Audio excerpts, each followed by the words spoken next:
Listen, the porch light at that rental cabin had no bulb in it.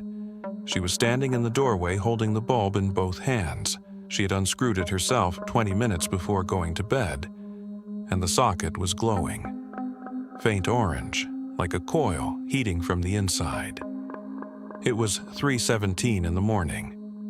It was the third night in a row, and the fixture, the way it was angled on its mount, was pointed directly at the northeast tree line, the same direction every time, like it was showing her something she had not yet been willing to look at. She left the following morning and never rented property in that county again. She had driven up on a Thursday, 2 bags of groceries and a paperback she never opened, because her marriage of 11 years had just ended in the specific, quiet way that is worse than a fight. Paperwork on a kitchen table, a handshake, both of them too tired to cry.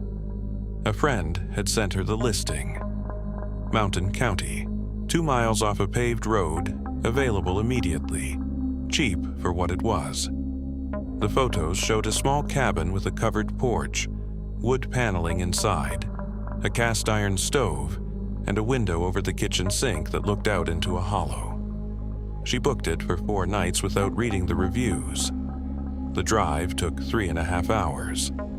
The last stretch was gravel, 1 lane, winding down into the hollow along a creek that ran brown with recent rain. The cabin sat at the end of the road. There was nothing else down there, no neighbors visible, no other structures. The key was on a plain ring with a laminated paper tag that said "Cabin" in block letters, like whoever made it figured you'd know which cabin they meant. She let herself in and stood in the front room for a moment, getting a feel for the place. Old wood smell, a little propane, something faintly mineral that was probably the well water. The stove was cold but clean. She turned on the lamps. There were 3, all with pull chains, and they gave the room a yellowish warmth that made it feel smaller than it was. She unloaded her groceries into the refrigerator, found a pot and made soup from a can, and ate it standing at the kitchen counter because the table only had 1 chair, and sitting at it felt strange in a way she couldn't quite explain. Before bed, she read the guest book. It was the kind of thing she always did in rentals.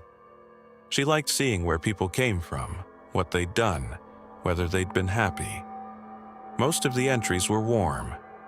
A couple from Ohio who hiked the Ridge Trail. A family from Charlotte who saw a black bear near the creek. Someone who wrote only, "Best sleep I've had in years." The entries ran through the spring and then stopped mid-year. 6 months of nothing. Then a final entry in September from a guest who seemed to have had a fine time, no complaints. She set the book down without looking too closely at where the gap fell in the binding. She checked the porch light before going to bed. The bulb buzzed once when she flipped the switch, a low sound like something clearing its throat, and then held steady. She switched it off. Locked the door. The door didn't sit quite right in the frame. You had to lift the handle slightly while turning the key, but the lock caught. She left her boots on the mat and her jacket folded over the back of the 1 chair, and she went to sleep on the couch with the television on low because the quiet in that hollow was the kind of quiet that had weight to it.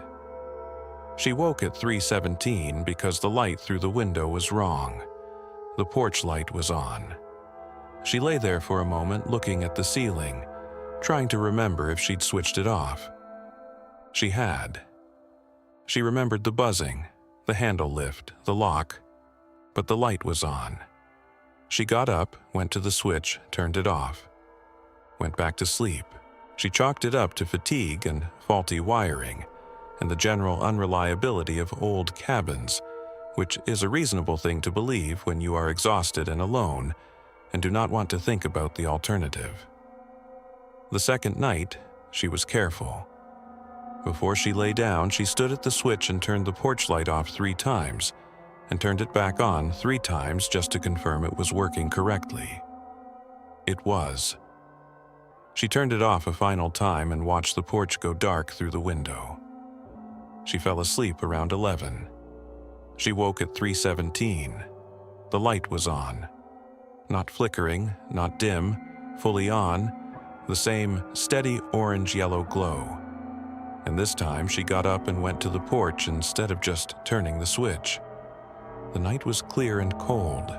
The hollow below the porch was dark, but the porch light threw a wedge of light out toward the tree line, maybe 40 feet.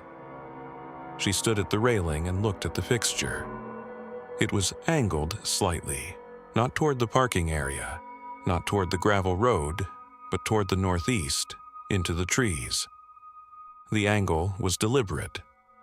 Not how you'd position a porch light for practical use, more like something pointing. She stayed on the porch for 4 minutes. The light went off by itself. She went inside and did not sleep again until the sky began to lighten. The third night, she removed the bulb. She stood on a kitchen chair and unscrewed it by hand, the glass warm from the earlier hours, and she put it in the pocket of her jacket. Then she sat down in the one chair and waited. She did not turn on the television. Around 2 in the morning, she moved to the couch and closed her eyes without quite falling asleep. Her jacket on the cushion beside her, the weight of the bulb in the pocket. Something she was aware of, the way you are aware of your phone when you're waiting for a call. At 3:17, the light through the window changed. She sat up. The porch socket, the empty socket, was glowing. Faint orange, not bright, not sharp, but present, the way heat is present before flame. She went to the door and opened it and stood in the doorway with both hands wrapped around the bulb inside her jacket pocket, and the socket above her was lit and empty and aimed the way it was always aimed, northeast, into the trees. She looked toward the tree line. He'd driven the Hensley Fork Road before. That was the part he kept coming back to when he told this story, years later, at a truck stop outside of Beckley, where someone had asked him why he took a different route now. He'd driven it in daylight, twice, maybe 3 times over the years, and it was a normal mountain county road, narrow, poorly maintained, tree canopy coming down low on both sides, but it went where it was supposed to go and it came out where it was supposed to come out. He had no reason to think otherwise. That's what made it hard to explain. He was running a partial load, behind on his schedule because of a delay outside of Charleston, and he'd made the decision to cut through the mountain rather than loop back around on the interstate. He filled up at a gas station at the base of the grade, a small station. 1 pump under a corrugated metal awning. A clerk behind a sliding window who took his card without looking up. Bad coffee from a machine inside that he poured into his thermos and drank without tasting.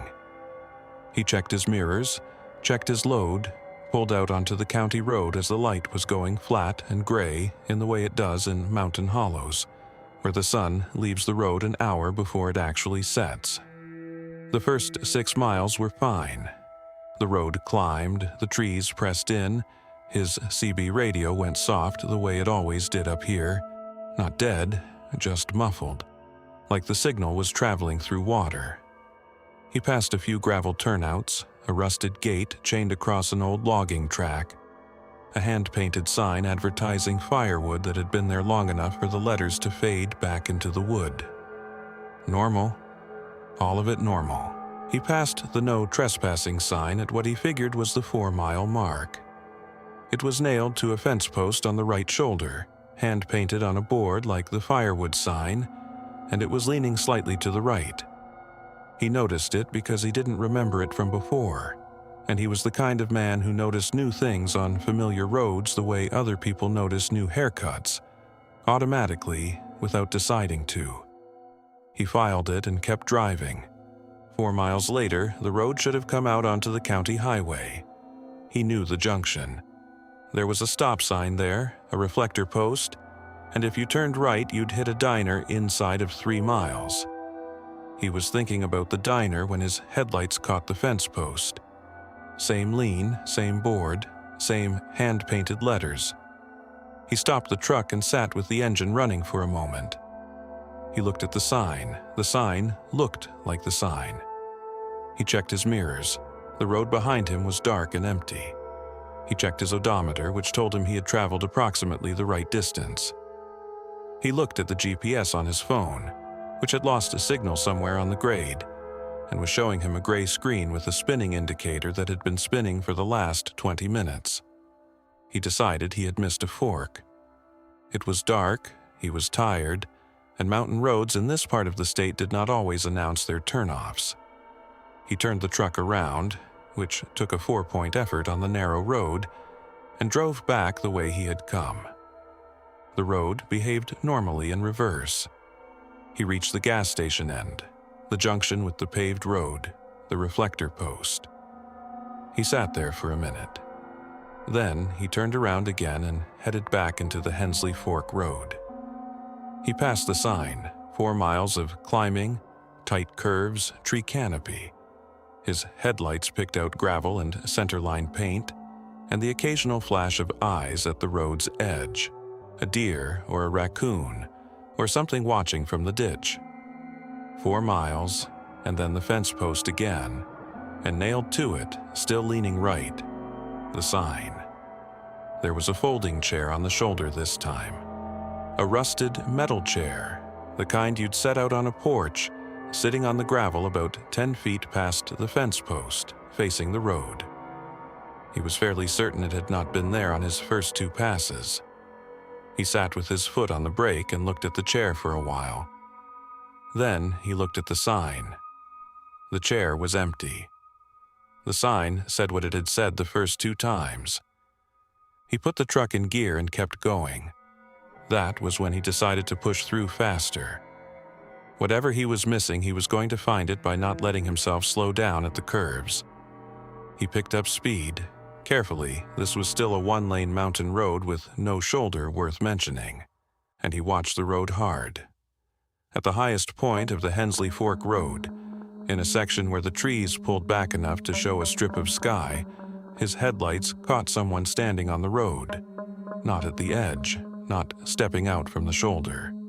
Standing in the road, roughly centered facing the truck. He braked. The figure was in the headlights for maybe 2 seconds. Upright, still, the right height and shape to be a person, though the light gave him no useful detail beyond that. By the time the truck had slowed to a stop, the road was empty. He sat there with the engine running and his hands on the wheel and looked at the place where the figure had been. And then he looked at the tree line on both sides, and then he put the truck back in gear and drove. He came out on the county highway. The junction was where it was supposed to be. Stop sign, reflector post. He turned right and drove to the diner. He told the story at the counter. The same clerk from the gas station was somehow behind the register. He didn't know it was the same person until she looked up. And then he was sure. She listened to him the way someone listens to a story they have already heard. When he got to the part about the figure in the road, she set down the coffee pot she was holding and asked him which road he'd come off. "Hensley Fork," he said. She nodded once, like she was confirming something. "You're lucky you didn't stop," she said. Then she turned back to the counter. He left money on the table and walked out. In his truck, before he pulled onto the road, he checked his mileage log against his odometer. The Hensley Fork section of his route should have shown somewhere between 6 and 8 miles, depending on where he counted from. His odometer had advanced by less than half a mile total. He looked at that number for a long time. Then he put the truck in gear, turned onto the county road heading away from the mountain, and did not take that route again. He went back once, a few months later, in daylight, with time to spare. The gas station was there. The sliding window was boarded. The pumps had yellow out-of-service bags over the nozzles, and the bags were dirty and sun-faded in the way that suggested they had been there for a long time. Not months. Longer. He stood in the parking lot and looked at the building for a while, and then he got in his truck and drove home the long way. The account came through a retired ranger, 22 years with the Forest Service in West Virginia, the kind of person who spent 2 decades learning to explain things practically and didn't unlearn that habit easily. She asked that the district not be named. She asked that the trail designation not be used. Those were her only conditions, and given what she described, they seemed reasonable. She had been the on-call ranger that evening because her partner was off station and the radio call came in late, after 7, the sky already going purple over the ridge. The call was faint, broken, the kind of transmission that could have been a hiker in distress or could have been interference from a weather system moving through. She logged it as a possible welfare check and drove the service road to the trailhead because that was her job, and because she had done it many times, and because there was no particular reason to feel anything other than routine about it. The trail had been closed for 11 days. A section of the hillside above the main path had shifted after a long rain, sending a slow debris flow across the trail at roughly the 4-mile mark. She had walked that section herself the day after the storm, marked it with boundary tape and closure signs, and padlocked the trailhead gate with her own key. She had logged the closure, filed the maintenance request, and moved on. 11 days later, the gate was still locked. She checked the padlock before she started up the trail, and it was hers, the same one, with the small scratch on the shackle from where she'd dropped it on a rock during installation. She walked in with her flashlight and her radio, which produced the same soft static it always produced on this trail. The night was clear but cold, the kind of cold that makes the air feel thinner than it is, and the forest on either side of the path was quiet in the way forests get in early November when the insects are done and the birds are conserving themselves. Footsteps on packed trail, the sound of her own breathing. Nothing else. Marker 9 was 0.8 miles from the gate. She had walked it many times and she knew the distance well enough to anticipate the marker before her flashlight found it. When it did, she saw the backpack first. It was sitting in the center of the trail, upright, the way you'd set something down if you were planning to come back for it. Red, the kind of small pack a child would carry, with a plastic clip on the chest strap and a keychain ornament hanging from the zipper pull. She stopped walking. The pack sat there in her flashlight beam and did not move. She stood still for a moment and listened. Nothing. She called out, standard welfare check language, identifying herself, asking if anyone needed assistance. Her voice went out into the trees and came back to her as silence. She walked to the pack and crouched beside it and looked at the ground around it. The trail surface was soft from the recent rain. She could see her own boot prints clearly, coming up from the gate, each tread mark sharp in the light. There were no other prints. Not around the pack, not on the approach, not on the trail ahead of it. The pack had arrived at marker 9 without walking there. She opened it. Inside, a child's rain jacket, a small water bottle with a cartoon on the side, a snack bar still in its wrapper, and a spiral notebook with a mottled black and white cover. She checked the jacket, dry. After 11 days outside, through a rainstorm that had been heavy enough to close the trail, the jacket was completely dry. She opened the notebook. One line, written in a child's handwriting, with the careful, oversized letters of someone still learning the shapes. A date. She looked at it once and then looked away, and then looked at it again to make sure she was reading it correctly. Tomorrow's date. She bagged the pack, called it in on the radio, got static, tried again, and got the same soft nothing that the trail always produced. She stood up and started walking back toward the gate. She moved at a pace that was not quite a run because she was a ranger, and rangers do not run on closed trails in the dark without a specific reason. And she was still telling herself she had a practical explanation for everything she'd found. She just hadn't landed on it yet. She was halfway back to the gate when the whistle came. 3 short blasts. The universal distress signal. From behind her, in the direction of marker 9. She stopped. She turned around. Her flashlight showed the trail going back into the dark, empty, the beam losing itself in the trees before it reached the marker. She held still and listened. The forest was quiet. Then the whistle again, 3 blasts, sharp and clear, but not from the trail this time, from the tree line to her left. 20 feet away, maybe less. She did not go toward it. She had been a ranger long enough to know that the correct response to an ambiguous sound in a closed area is not to walk toward it alone in the dark. The correct response is to get clear, call for backup, and reapproach with support. She turned back toward the gate and kept walking. The whistle did not come a third time. She exited the trail, locked the gate behind her, drove to the station and pulled the trail register as soon as she had signal. The last entry before the closure was a family of 4. She knew the entry because she had cross-referenced the register during the original evacuation. Mother, father, 2 children. All 4 had been located and escorted out before the debris flow became dangerous. They were fine. She had spoken to them herself.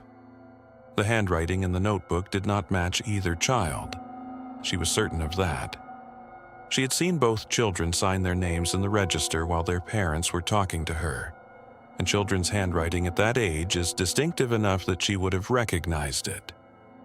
She submitted the notebook to the district office and logged the backpack find formally. 3 weeks later, she received a standard administrative reply informing her that the submitted item could not be located in evidence storage and requesting that she recheck her vehicle and station. She checked both. The notebook was not there. She filed a follow-up. She did not receive a response.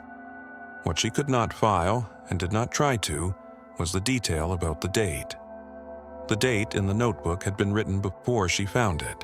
That was not possible unless someone had placed it there knowing which day she would walk to marker 9, which would have required them to know about a radio call that had not yet been made when the trail was sealed. She turned that over for a long time and could not find an angle that made it sit flat. She drove the service road many more times after that. She checked gates, logged weather, ran welfare checks, did her job. But she never walked to marker 9 again after dark. Not once in the remaining years of her service. She said she couldn't explain that decision in professional terms. She said it was just a thing she knew. The whistle, she said, was the right frequency, the right pattern, the right number of blasts. Everything about it was correct. That was the part that stayed with her. Not that it came from the wrong place, that it knew exactly how it was supposed to sound. The cabin listing described it as a quiet retreat in the Virginia mountain country, which was accurate as far as it went. What it didn't mention was that the gravel road in was soft from 3 days of on and off rain, that the hollow the cabin sat in lost the light a full hour before sunset, or that the nearest town was 8 miles east on a 2-lane that curved enough to make the distance feel longer. None of that would have changed anything. They had both wanted somewhere without a signal, somewhere that required a little effort to reach, and this was that. She was a nurse, night shifts mostly, which meant she had a particular relationship with exhaustion that most people didn't understand. He was a contractor, used to working with his hands and his measurements and his sense of what was structurally sound. They were 29 and 31 and getting married in the spring, and this was the last long weekend before the planning turned into a job. That was all it was supposed to be. The property manager had sent a lockbox code by text the day before. The cabin was open when they arrived, the door swinging slightly in a draft that came up the hollow. He pushed it flat and looked at the interior while she brought the bags in. The main room had a couch, a wood stove, a kitchen with a 2-burner propane stove, and a lamp on a side table that threw a warm circle against the wood paneling. One bedroom off the main room. A door at the far end of the hallway that she assumed was a closet. The porch light was a single bare bulb on a fixture that was angled, she noticed. Not toward the porch steps or the parking area, but toward the hollow below, the trees at the bottom of the slope. He got the wood stove going while she put their food in the refrigerator. The generator was already running. It had been left on for them, a small courtesy, and the lights worked and the water ran. He made coffee on the propane burner, and they sat on the couch with their mugs and listened to the rain on the tin roof, and neither of them talked about anything that mattered, which was the point. After dinner, she picked up the guest book from the side table. It was the kind of thing she always did in rentals. She liked the informality of it, the idea that strangers had sat in the same room and left something behind. She read entries out loud sometimes, the funny ones, the ones that mentioned specific hikes or restaurants. He was washing dishes at the kitchen sink when she opened it. The first entries were warm and ordinary. A couple from Roanoke who said the wood stove was better than advertised. A woman who had come alone and stayed 5 nights and called it the best decision she'd made in years. A group of friends who had attempted a ridge hike and turned back in rain and reported that the cabin was worth the drive regardless. The entries had a rhythm to them, a seasonal feel, spring, then summer, then into the fall. Then nothing. A gap in the pages that she felt before she saw it, the book not sitting quite flat when she reached the middle. She held it under the lamp and looked at the binding. The pages had been removed carefully, not torn, not damaged, but cut or folded out so precisely that only a faint paper edge remained against the spine.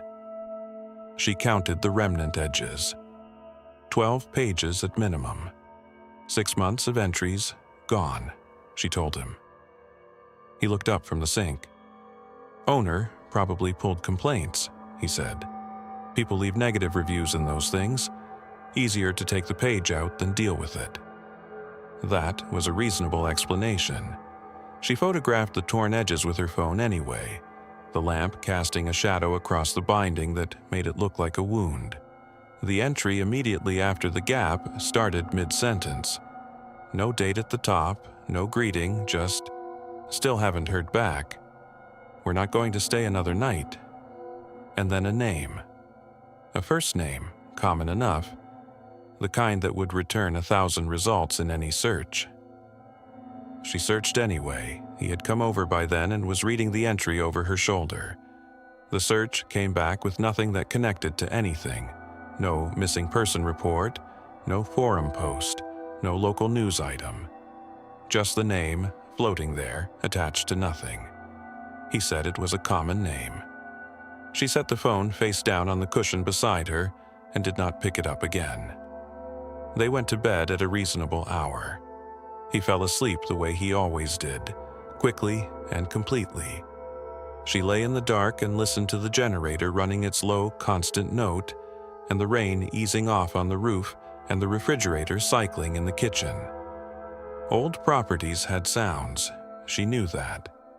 She had grown up in an old house, and she understood the language of settling wood and aging pipes. She was almost asleep when she heard the gravel shift below the bedroom window. Not a gust moving through the drainage ditch. Not a branch. Gravel. The specific sound of weight moving across loose stone, slow and deliberate, and then stopping. She lay still. She listened. The generator ran. The refrigerator clicked. Outside the window, nothing. She told herself it was a deer.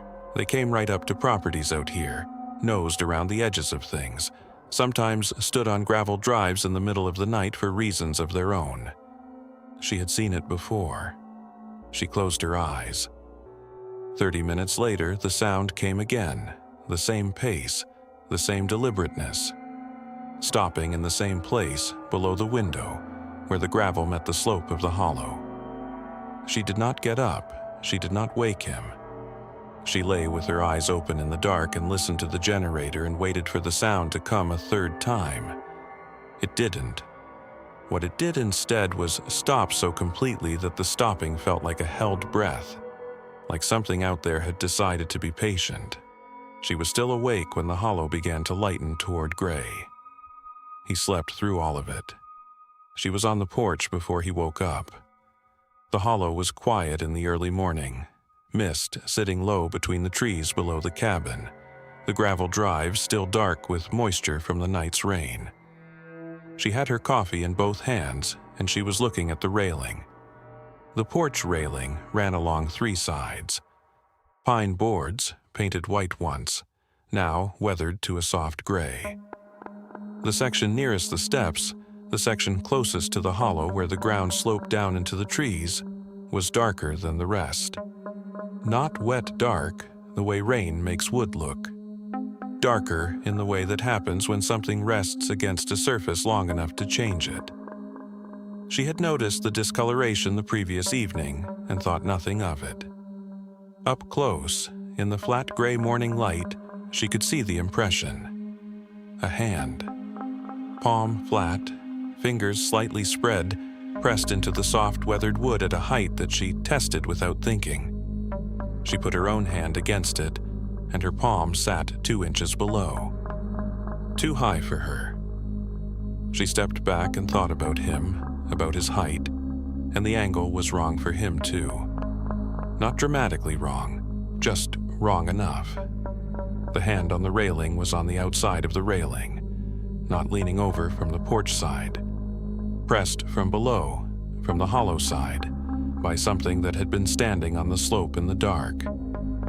She stood there with her coffee going cold and looked at it for a while.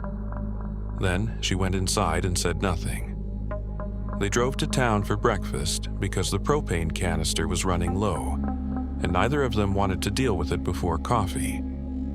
8 miles on the 2-lane, the road still slick in the curves, the mountains showing their ridgelines through the mist. The town had a main street with a hardware store, a post office, and a diner with a hand-lettered sign in the window that said "Open" and meant it. They took a booth by the window. The waitress was a woman in her 50s who had the particular efficiency of someone who had worked the same room for a long time. She brought coffee without being asked and took their order without writing it down. While they were eating, she refilled the cups and asked the standard questions, passing through or staying somewhere nearby. Staying, they said. A rental cabin down a hollow off the mountain road.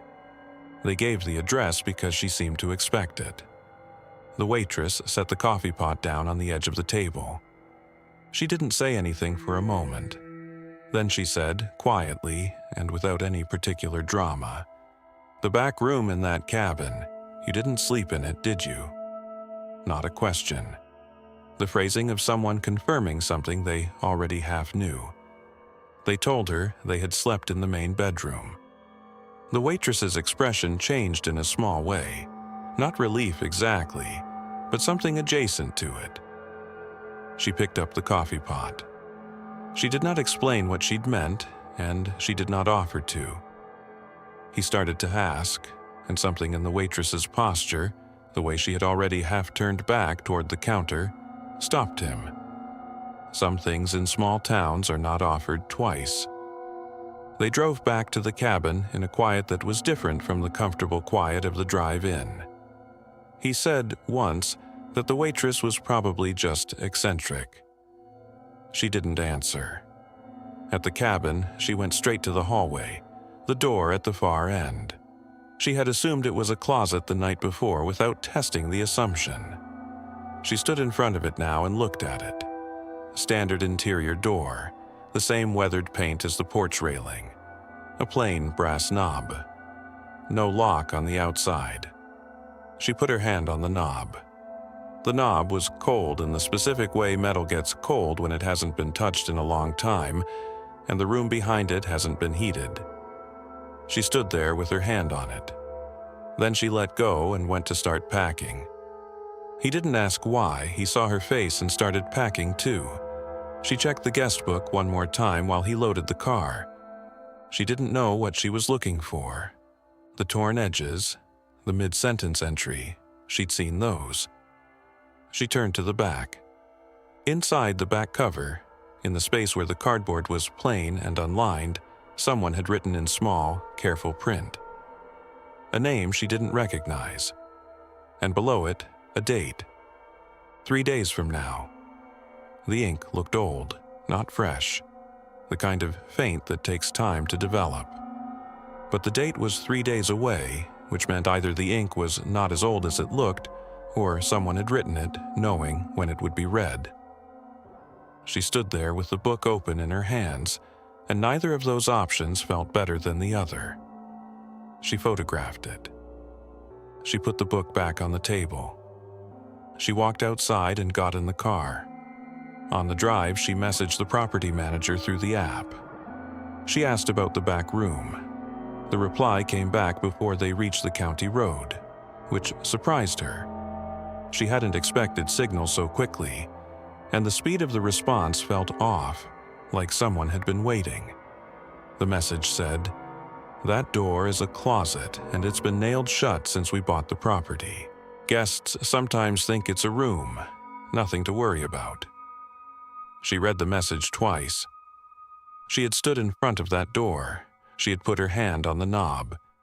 The knob had turned, not all the way, not unlatched, but it had moved, the way a door moves when it's closed but not sealed.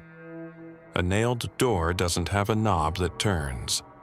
A nailed door doesn't have a knob at all, usually. And she had not tried the door. She had let go. She had walked away. The listing came up when she searched it from the car. She'd looked at it before booking, and she looked at it again now, at the floor plan illustration in the photos section. 1 bedroom. A main room, a kitchen, 1 bedroom. The hallway in the illustration ended at the bedroom door. No door at the far end, no closet, no back room, no door at all. He was driving and not asking questions. The mountain road ran below them, the hollow already invisible behind the ridge. She looked at the photo of the floor plan on her cracked phone screen, and then looked at the photo she had taken of the guest book's back cover. The name. The date. 3 days away, written in ink that looked like it had been there for years. She put the phone face down on her knee and watched the road. The gravel was behind them. The mist was burning off the ridgeline. It looked like an ordinary mountain morning, which it probably was. Probably.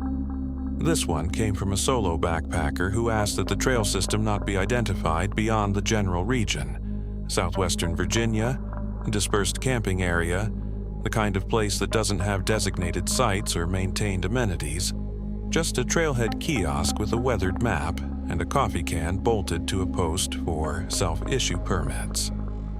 He had camped alone many times. He was not someone who scared easily. He said he wanted to be clear about that before he described what happened, because he understood how it sounded. He had done a solo trip every October for 6 years running. It was a deliberate thing. A week he kept clear on his calendar the way other people keep anniversaries. He packed light, moved slow, and spent the nights listening to the forest settle into itself. He knew what the woods sounded like after dark. He knew the difference between a deer moving through brush and a raccoon working at a food bag. He knew the sounds that had explanations, and he knew the sounds that just needed time before the explanation arrived. That knowledge was part of why the trip mattered to him. He set up his tent in a hollow on the 3rd night, 2 miles from the trailhead, in a flat spot between 2 large oaks where the ground was dry despite the recent rain. He had passed the trailhead kiosk on the way in and stopped to check the map and pull a permit from the coffee can. There was a bulletin board next to the kiosk with the standard postings: fire restrictions, bear activity report, a flyer for a trail maintenance volunteer day in the spring.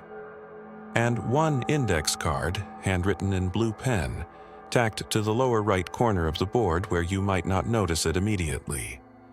He noticed it because the handwriting was careful in a way that suggested the person who wrote it wanted it to be read correctly.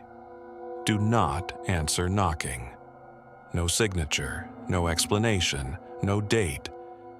He took a photo of it with his phone because it struck him as odd, the kind of odd that was more funny than alarming, the kind of thing you show people later. Then he forgot about it. He made dinner on his small stove, heated soup from a pouch and ate it, watching the light leave the hollow. The oaks above him held their leaves longer than the other trees, and the sound of wind through them was different from wind through bare branches, fuller, more like water. He called his wife from the high point above the hollow where he had 1 bar of signal, told her he was well and where he was approximately. He came back down and changed into his camp clothes, leaving his boots in the tent vestibule. He hung his food bag from a branch, the right branch, high enough and far enough from the trunk, the cord thrown twice to get the distance he wanted. He zipped the tent and was asleep before 9. At 2 in the morning, something knocked on his tent pole. 3 knocks. Slow, deliberate, each one separated by the same interval. Not the fabric, not the rain fly, not the ground line. The pole itself, the hard aluminum pole at the corner of the tent, rapped 3 times in the dark with the specific sound of something that knew exactly where to touch to be heard. He came awake completely. Not the slow surface of a normal waking, but the immediate full alert that the body produces when something has reached into sleep and pulled you out. He lay still. He controlled his breathing. He listened. Nothing, no footsteps, no brush movement, the wind in the oaks, his own heartbeat. He unzipped the tent and checked with his flashlight. The hollow was empty in every direction the beam could reach. No tracks around the tent visible in the leaf litter. No displacement of the ground cover, no bent grass, no impression in the soft earth near the poles. He stayed in the vestibule for 2 minutes, listening. An owl somewhere up the ridge. The creek, faint and steady, nothing else. He went back inside and lay down and told himself it was a branch, a falling acorn, some artifact of the forest doing what forests do. He was almost convinced by the time he fell asleep. 40 minutes later, the knocking came again. 3 knocks on the same pole. Same rhythm, same spacing, same deliberate quality that made it impossible to hear as accidental. He lay still and counted them, and when the 3rd one came, he started counting the silence after it. 4 seconds. 8. 12. And then a 4th knock, breaking the pattern. Single and slightly harder than the others, and then nothing. He did not unzip the tent. He lay with his hand on his flashlight and his eyes on the tent ceiling, and he listened with the particular attention of someone who has decided that stillness is the correct response and is committed to it. The hollow went quiet in a way that was different from the quiet before. The wind in the oaks stopped, or seemed to, and the creek seemed farther away, and the small ambient sounds that a forest always produces, even in the dead of night, were simply absent. That kind of quiet is not peaceful. That kind of quiet is waiting. The breathing started on the left side of the tent. Slow, patient, not labored, not excited, just the sound of something at rest, something that had settled in, approximately where a person would be if they were sitting against the outside of the tent wall, close enough that their breath would reach the fabric. He could not see a shadow, the night being too dark for that. He could not feel pressure against the wall. He could only hear it, and he heard it for what he estimated as 4 minutes, though he said later that the estimate felt wrong in both directions, too long and not long enough at the same time. Then it stopped. He held completely still for 5 minutes after it stopped, then 10. He did not sleep again. He lay in the dark and held the flashlight and did not turn it on. At first light, he unzipped the tent and stood up in the hollow and looked around in the gray early morning. The leaf litter was undisturbed around the tent. No tracks, no impressions. Nothing that showed him where the breathing had come from. He stood there for a moment and then he looked up at his food bag. It was on the ground. Not cut down, not torn from the branch. The cord was still tied to the branch, hanging loose, and the bag was sitting at the base of the tree with the cord unknotted and laid beside it in a loose coil. The bag upright, the drawstring still tied, the contents undisturbed. Whatever had lowered it had unknotted the cord, lowered the bag, set it down carefully, and left it closed. He broke camp in 20 minutes. He did not eat. He loaded his pack and walked the 2 miles to the trailhead at a pace that was slightly faster than comfortable and did not slow down. At the kiosk, he stopped to drop his permit stub in the coffee can. The index card was gone. The tacks were still in the board. The card was not there. He stood at the kiosk for a moment and looked at the empty corner of the bulletin board where the card had been. And then he looked back at the trail behind him. And then he got in his car and drove home, and called his wife from the first place he had signal, and stayed on the phone with her until he reached the highway. This account is one that multiple people in a single eastern Kentucky county have confirmed hearing a version of, which doesn't prove anything on its own. Stories travel in small communities, and details accumulate the way sediment does, slowly and without anyone deciding to add them. But the man at the center of it told his version directly, without embellishment, and the details he included were not the kind of details that get added when a story grows. They were the kind that get left out, because they're too specific and too strange to say out loud without feeling like you've said too much. He had hunted the same family ridge since he was 12 years old. His uncle had taken him out the first time, before dawn, both of them in blaze orange. The uncle patient in the way of someone who understood that the land needed to be learned slowly. The ridge was private property, family-owned for 3 generations, gated at the logging road with a chain and a padlock that his uncle kept on his keyring, along with his truck key and his house key, the 3 things he needed to get through any given day. The nephew had his own key by the time he was 16. He knew every trail on that property, every hollow, every deer run, every place the creek bent and slowed and made a pool. He had never had a strange experience there. It was the last place he would have expected one. They drove out before dawn the way they always did, the uncle's truck on the gravel road, headlights cutting through the dark between the trees. The nephew unlocked the gate, swung it open, waited while the uncle drove through, locked it behind them. Standard procedure. They had done it so many times it had the quality of a ritual without the weight of one. Just 2 men in the dark doing the thing they always did. They split at the big oak, the way they always split. The uncle took the high stand at the ridge, a wooden platform his grandfather had built, and his father had repaired, and he had maintained, 40 years of use in the boards and the ladder rungs. The nephew went down to the creek bottom blind, which was newer, a low-ground blind he'd put in himself 3 seasons back. They would check in at 9, same as always, and pack out by noon regardless of what they'd seen. The morning settled in the way October mornings do in eastern Kentucky, the fog burning off the hollow slowly, the light coming through the canopy at a low angle that made everything look considered.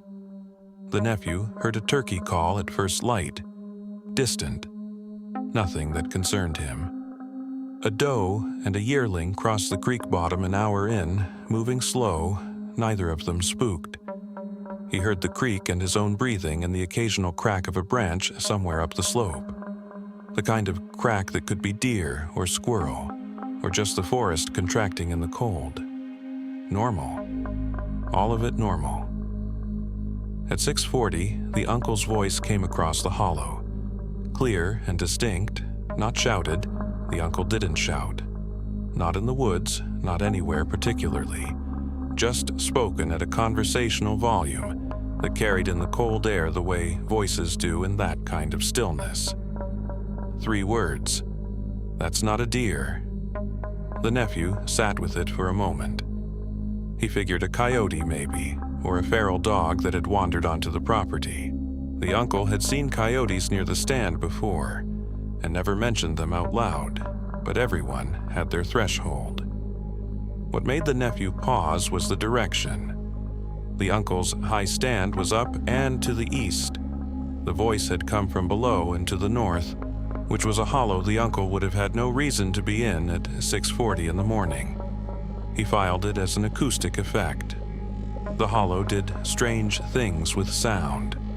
He'd noticed it before. Voices that seemed to come from the wrong slope. Sounds that arrived before they should have. He settled back into the blind and watched the creek bottom and waited. At 9, the uncle appeared at the blind on schedule, stepping out of the brush the way he always did, quietly, deliberately, no wasted movement. The nephew said something about the coyote. The uncle looked at him. "I didn't say anything," the uncle said. "Not until just now." He wasn't joking. The nephew had known his uncle for his entire life and understood the difference between his uncle telling a story and his uncle stating a fact, and this was the latter. The uncle's face had the particular stillness of someone who had been sitting with something uncomfortable for 2 hours and had decided that the discomfort was useful information.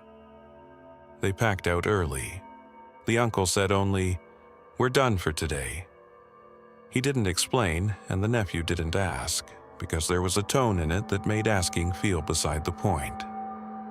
They walked back to the truck in single file on the logging road, the uncle in front, moving at a pace that was slightly faster than their normal pace without being something you could point at and call urgent. At the gate, the nephew unlocked the chain while the uncle got the truck turned around. Standing at the gate with the chain in his hands, the nephew looked back up the logging road toward the ridge. The tree line at the top of the slope was visible in the late morning light. There was a figure at the edge of it, standing still. The right height and build to be a person, the right posture. Upright, weight even, facing down the slope. Too far away for detail, close enough to be certain it was there. The nephew stood at the gate and looked at it, and it did not move. The uncle finished turning the truck and called for him to get in. The nephew swung the gate shut and snapped the padlock and got in the passenger seat. By the time they were on the gravel road and he looked back through the rear window, the tree line was empty. On the drive out, after a long silence, the uncle said, "Don't whistle back if something whistles at you up there." He said it the way you say something you should have said earlier. "I should have told you that before we came out this morning." The nephew asked him what he'd seen from the stand. The uncle shook his head once. Not refusing exactly. More like there wasn't a version of it he was ready to say out loud. He never went back to that ridge. The nephew wouldn't understand why until the following season, when he went back alone. He told himself it was an animal. That was the version he'd been living with for a year. An animal in the hollow that made a sound like his uncle's voice, which was unusual but not impossible, because some animals did things with sound that didn't have clean explanations, and the human brain was designed to hear language in noise the way it was designed to see faces in wood grain. Designed to find the pattern. Designed to make the strange familiar. He told himself that, and he mostly believed it. And then he drove back to that ridge in the second week of October and stopped believing it entirely. He went alone because the uncle had declined without giving a reason, which was its own kind of answer. He told his wife where he was going. She didn't love the idea, not for any specific reason, just the general unease of solo hunting on a remote property with no cell service. and he kissed her and told her he'd be back by 2 and drove the gravel road before dawn with his thermos and his gear and his own key to the padlock. The gate, the logging road, the split at the big oak. He took the high stand this time, the uncle's stand, the platform his grandfather had built. He wanted to see what the uncle had seen from up there. He set up before first light and settled in and waited for the hollow to come visible. It was a quiet morning. Colder than the year before, a skim of frost on the leaves that made every sound sharper, more distinct. He heard deer in the lower brush around 7, moving parallel to the creek, unhurried. He heard a red-tailed hawk working the thermals above the ridge around 8. He sat and watched and felt the particular peace of a familiar place doing familiar things. At 8 o'clock exactly, from the direction of the high ridge above and behind the stand, he heard his wife's voice. His name first.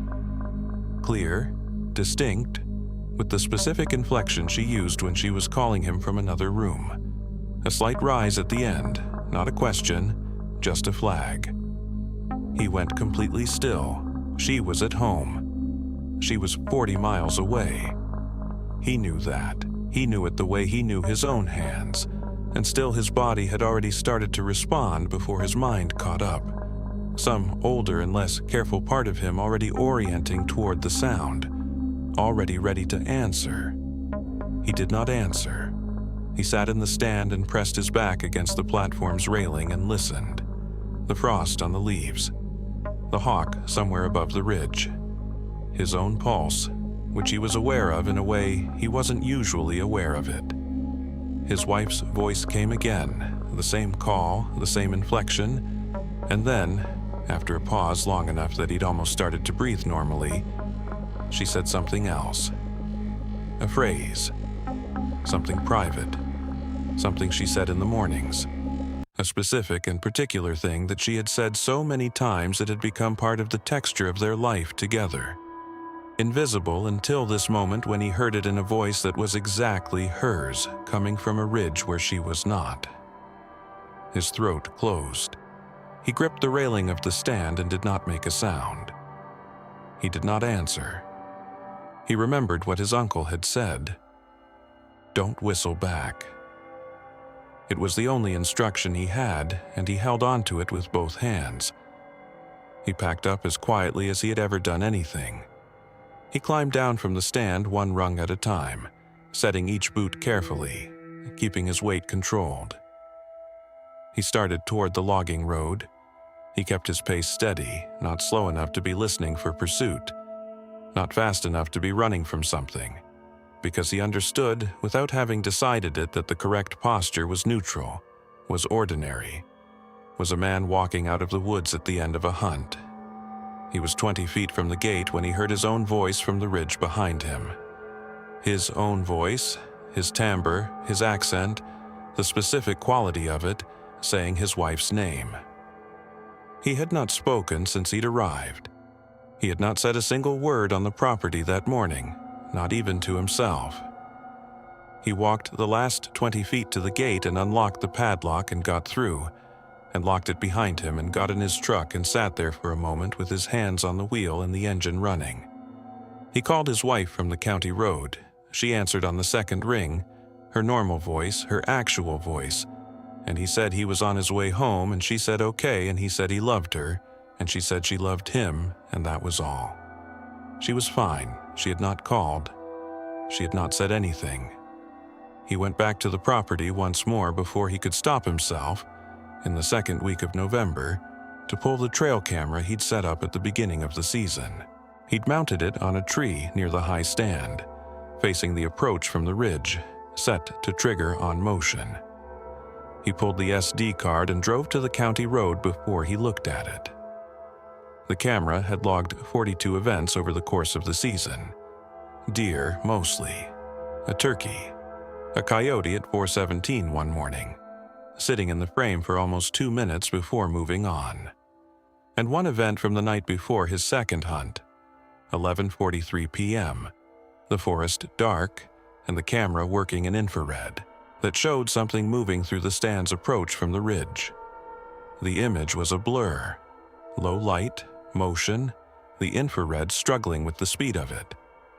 But the shape was upright, moving on two legs, coming down from the ridge toward the stand, and carrying something over one arm, something that hung loose, that moved with the motion, that he could not identify except to say that it looked soft, the way cloth looks when it's carried, or the way something looks when it's been shed. He sat in his truck on the county road and looked at that image for a long time. The shape was upright. The shape was moving toward the stand where he would sit the following morning. The shape was carrying something he could not name. He called his uncle that evening and described it. The uncle listened without interrupting, which was normal for him. When the nephew finished, there was a silence that lasted long enough that he checked the phone to make sure the call was still connected. Then the uncle said, "I know." 2 words. The weight of someone who had been waiting to hear a specific thing confirmed. The nephew asked him what he knew. The uncle said, "Don't go back up there." Not a request, not advice. The nephew sold his key to the gate to no one, because there was no one to sell it to. He still has it on his key ring.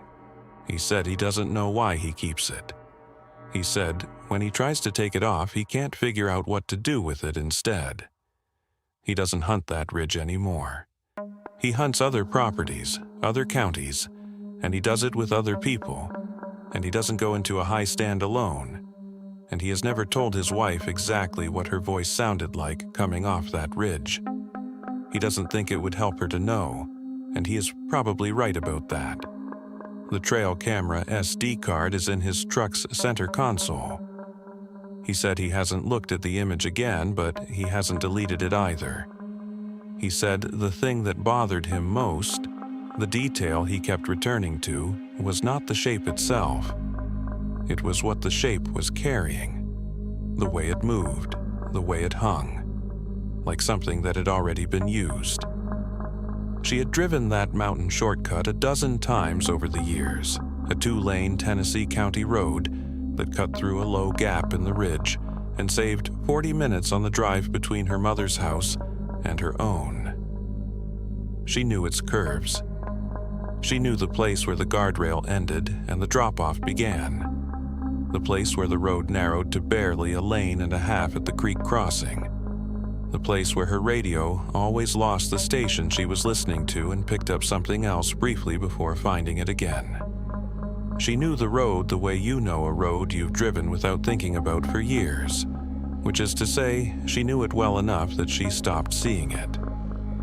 It was a Tuesday in late October, after 9 in the evening, and she was later than she'd planned because her mother had needed help with something that took longer than expected, the kind of thing that was ordinary and a little sad, and that she didn't want to think about on the drive home. She had her radio on. She was thinking about nothing in particular. She came around the long curve above the creek crossing, and her headlights found the water. The creek was running fast. 3 days of rain had pushed it up into the low-water concrete crossing, maybe 6 inches deep across the ford, moving quick enough to show white at the edges. She had crossed it higher than this before, in her old truck, and this was her newer car. She slowed and let her headlights carry across the crossing to the far bank, and was calculating the depth against her clearance when she saw the girl, standing in the water. Center of the crossing, maybe 20 feet from the near bank, the creek running past her ankles. White dress, no coat, no shoes. Standing completely still with her hands at her sides, looking at the approaching headlights with the particular stillness of someone who has been waiting. She stopped the car. Her first thought was entirely practical. A child, alone, at night, in fast-moving water, far from any house she could see, and she put the car in park and rolled down her window. She called out. She identified herself, said she could help, asked if the girl was okay. The girl did not answer, did not move toward the car, did not wave, did not react in any way that a child reacts to an adult offering help. She stood in the water with her hands at her sides and looked at the headlights. She opened her door and stepped out. The night was cold, and the sound of the creek was louder outside the car, a continuous low rushing that would have made it easy to miss quieter sounds. She called out again. The girl took one step backward, not toward the far bank, not toward safety, but directly backward, deeper into the crossing, toward the faster water in the center channel. She stopped moving toward the creek. Something in that single backward step had rearranged the situation in a way she couldn't immediately name. The girl was not moving toward help. The girl was not frightened. The girl was standing in fast-moving water in October, in a white dress with no shoes, and she had responded to an adult's approach by moving deeper in. She said, "I'm not going to hurt you. Can you come toward me?" The girl turned her head, not toward the woman, not toward the car. She turned it to the right, slowly, looking upstream into the dark beyond the headlights, at something the woman couldn't see from where she was standing. She followed the girl's gaze. She looked upstream. Her headlights didn't reach that far, and the night beyond the beams was complete. Just the sound of water and the dark shape of the trees, and whatever the girl was looking at that she couldn't see. When she looked back, the girl was on the far bank. Not walking there, not having waded across. On the far bank, at the tree line, standing in the last edge of the headlight beams. Dry, as far as she could tell. Standing with the same stillness as before, the white of the dress visible at the margin of the light. The crossing between them showed no ripple, no wake, no disturbance in the fast-moving water that would have been unavoidable if someone had walked through it. She stood at the edge of the near bank for a moment. The creek ran. The girl stood at the tree line and did not move. The woman was aware of her car behind her, engine running, door still open, the radio playing something low that she couldn't make out over the water. She was aware also that she did not want to cross the creek. Not because of the water level, not because of the car's clearance. Something else, something that had no practical name. A knowledge in the body that arrived before the reason for it did. She got back in the car. She sat for a moment looking through the windshield at the crossing, at the far bank. The girl was still visible at the tree line, barely, a white shape at the outer edge of the light. She turned the car around. It took a 3-point turn on the narrow road, the headlights sweeping across the tree line on her side of the creek as she reversed. And in that sweep, for the duration of a single sweeping pass of the beam, she saw white in the trees on her side. Behind her, between her and the road she had come from. She did not stop. She completed the turn and drove. She did not look in the rearview mirror for the first quarter mile, and when she did, the road behind her was dark and empty. She drove until she found a gas station with lights on and pulled in and sat in the parking lot with the engine running and her hands in her lap. Her phone had signal. She called 911 and told them what she'd seen, which was a child alone at a creek crossing at night, and she gave the location and she waited. The deputy who responded met her at the gas station. He was a county man, measured in his questions, the kind of person who has heard a lot of things and learned to let people finish before he decides what he's heard. She told him everything. The girl in the water, the movement to the far bank, the white in the trees on her side of the creek. He listened without interrupting.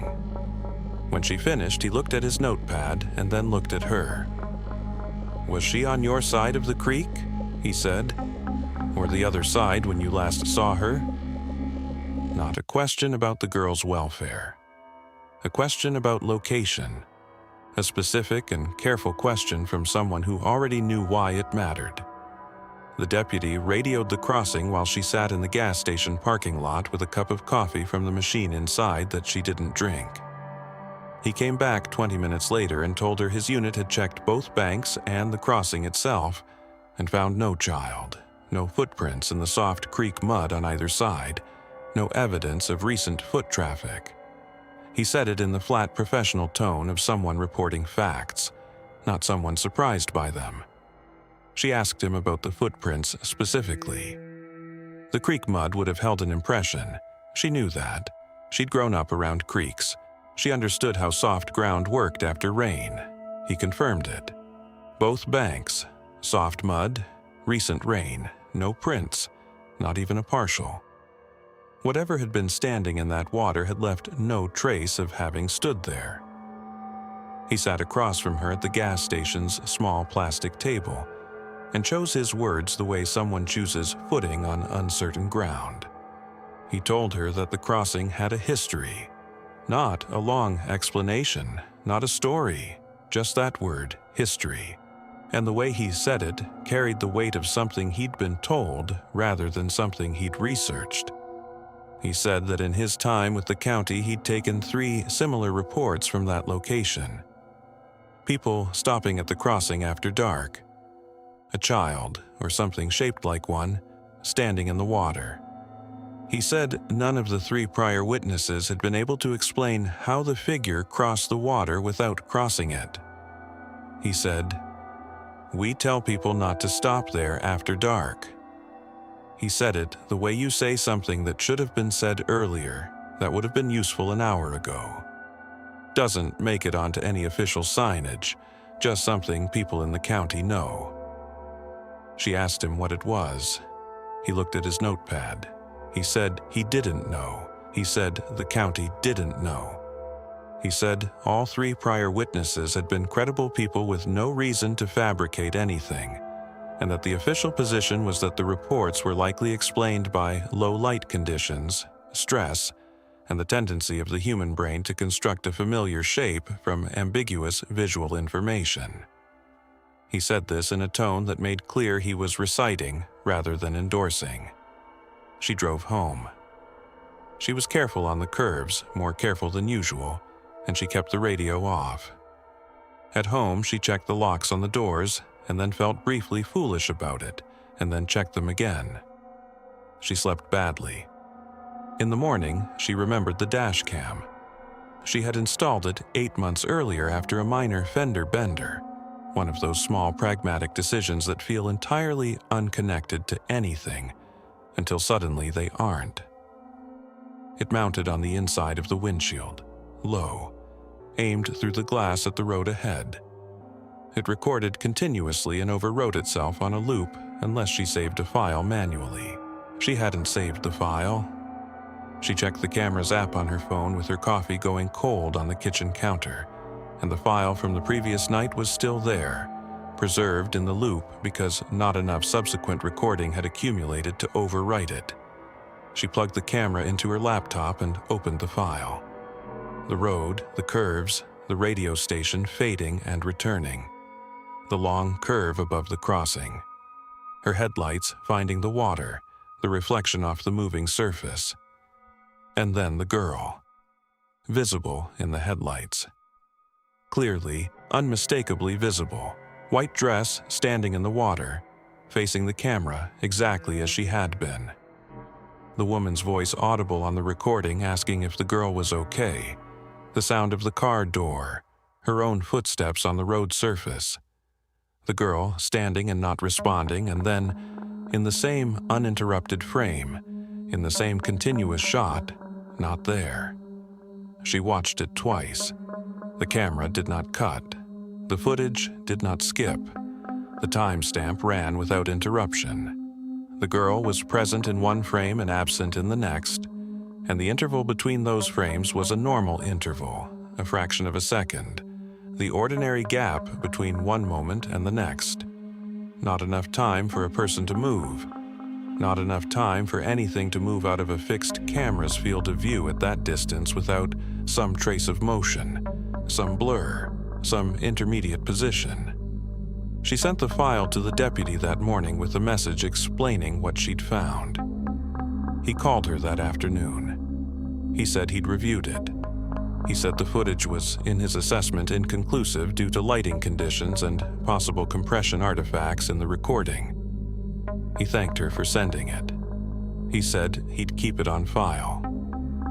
She opened the file again after the call and watched it on her laptop screen in the afternoon light, the clearest possible viewing conditions. The lighting was fine. The creek crossing was well illuminated by the headlights, and the detail in the footage was sharp enough to read the texture of the water surface.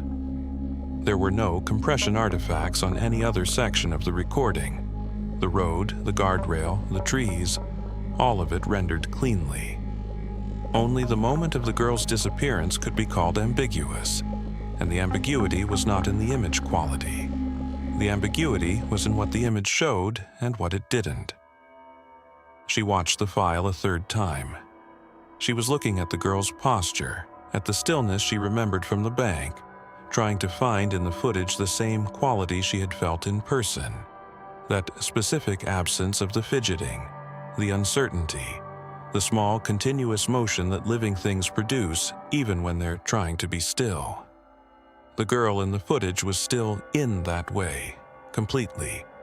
The water moved around her feet and she did not move with it and she did not compensate for it. And then she saw it. In the last frame before the girl was gone, one frame, a fraction of a second, the girl was looking at the camera, not at the headlights, not at the driver's side window, at the dash cam mounted on the inside of the windshield. The angle of the head, the direction of the gaze, were oriented toward the small device clipped to the glass. From her position in the water, 20 feet from the car, in the dark, the girl had located something that most people who rode in that car didn't notice was there. She saved the file in 3 separate places.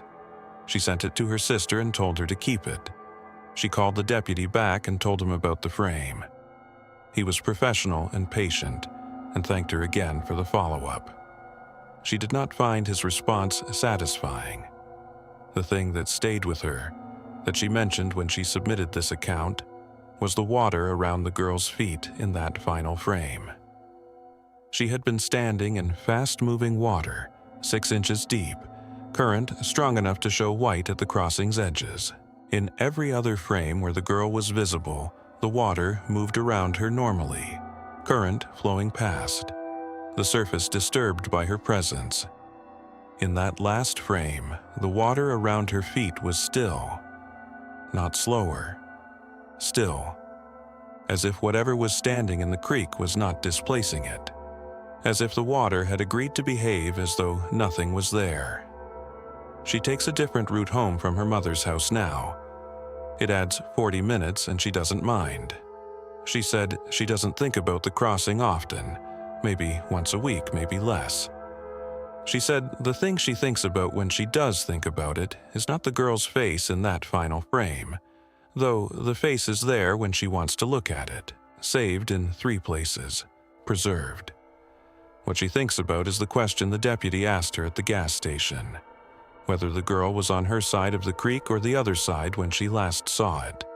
The care in that question, the specificity, the way it told her, without telling her, that the side mattered, that there was a difference, that someone in that county had learned at some point and at some cost that where it was when you last saw it was the thing you needed to know.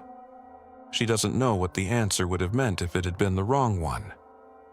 She thinks about that too, on the long way home, on the road that adds 40 minutes and brings her back to her house the same way every time, safe, the same, without stopping.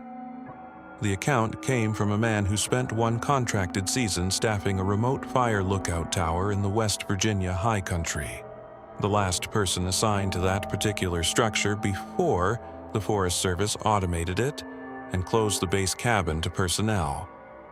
He asked that the tower's designation not be used. He asked that the district not be named.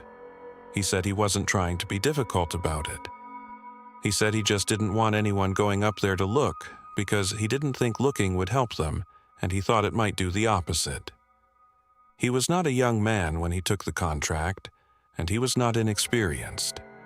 He had spent 12 seasons in various ranger and fire service capacities across 3 states, the kind of career that produces a specific relationship with remote postings, comfort with the silence, competence with the equipment, and a practiced ability to distinguish between the sounds that required attention and the sounds that were simply the land being itself. He was good at his job. He did not scare easily.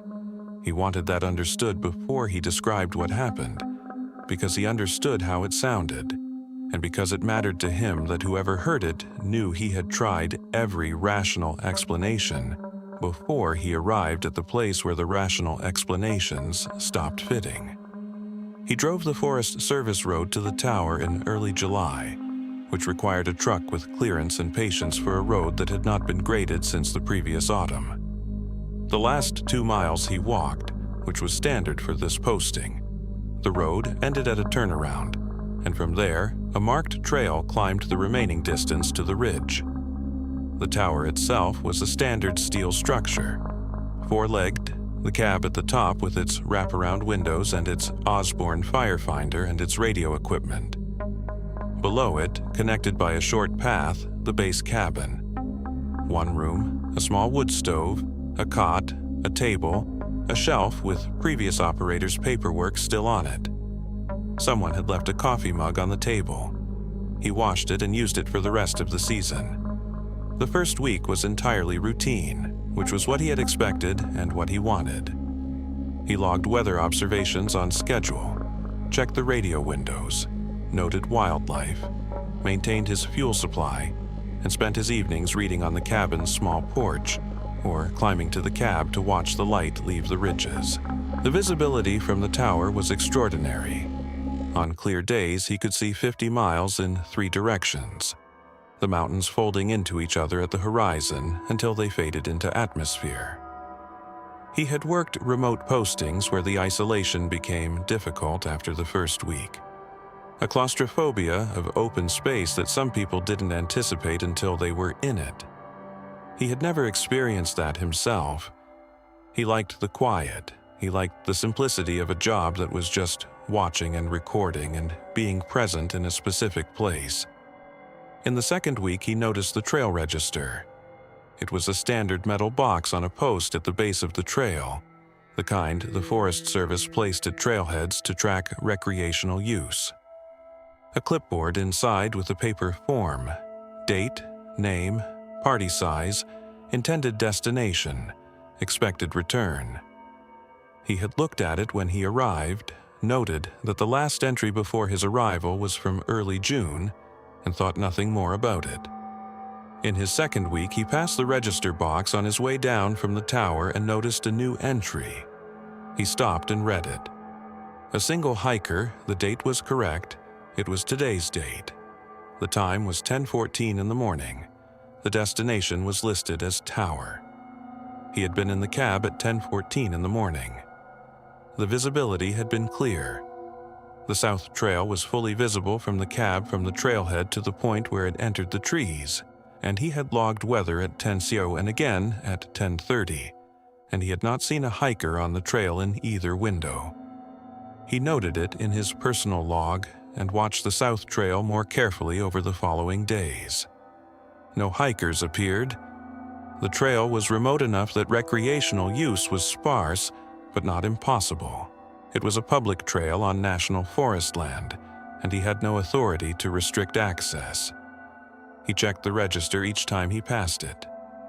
By the end of the second week, there were 4 additional entries.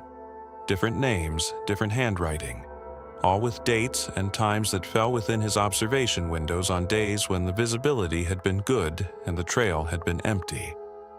He cross-referenced each entry against his personal log. None of them matched a window when fog or tree cover would have hidden a hiker from the cab. He radioed the district office on his scheduled check-in and described the discrepancy.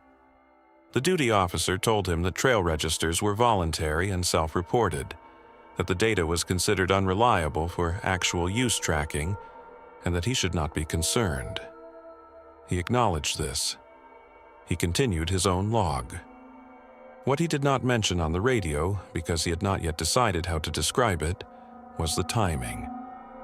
He had begun to notice that the register entries were timed consistently, not all at the same hour, not obviously patterned, but when he laid them against his observation log, there was a number that appeared more often than chance should have produced. Not in the register entries themselves. In the gap between when the entries were timed and when he had last checked the register. The gap was always close to the same. The register was never being signed while he was watching. It was always signed in the window when he wasn't looking. That was not, by itself, strange. He couldn't watch the register continuously. But the consistency of it began to feel like something other than coincidence. Like something that understood his schedule. His radio ran on a fixed check-in schedule, twice daily, with the shortwave available for emergency contact between windows. In the second week, he began to notice that the shortwave produced a brief burst of static between check-ins, always at the same time. Not every night, but often enough to log. Always at 2:14 in the morning. He noted it. He did not yet have anything to attach it to. It was an anomaly, and his job required him to note anomalies. And so he noted it and moved on and watched the trail and logged the weather and used the coffee mug the previous operator had left on the table. In the third week, during his morning check-in, the radio produced a smoke report. Standard format, correct codes, the kind of transmission that came from another station or a trained spotter. A voice he did not recognize reporting smoke from a specific grid coordinate. He wrote the coordinate down automatically, the way he had been trained to, and then he looked up from his notebook and out the cab windows at the landscape spread below him, and found the grid on his map with his finger, and looked at where it fell. He was standing in it. The coordinate was the tower's own position. Someone had filed a smoke report for the location he was currently occupying, using the correct format and the correct codes, and the voice that had filed it was not in the district's contact log. He sat in the cab with the notebook in his hands and the map on the table, and looked out at the ridges going quiet in the morning light.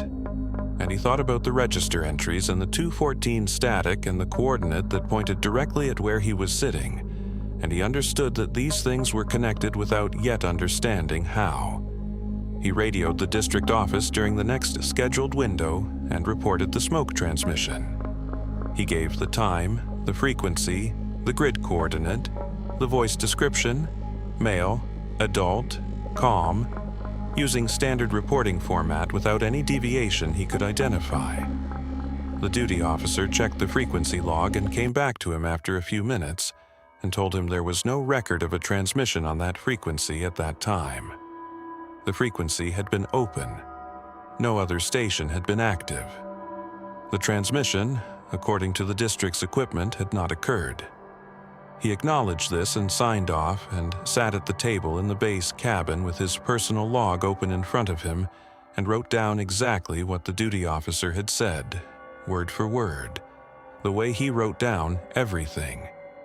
He had been keeping 2 logs since the second week, his official observation log, which was accurate and complete, and contained nothing that would concern a supervisor, and his personal log, which contained the register entries, the 2:14 static, and now the smoke transmission that the district said hadn't happened.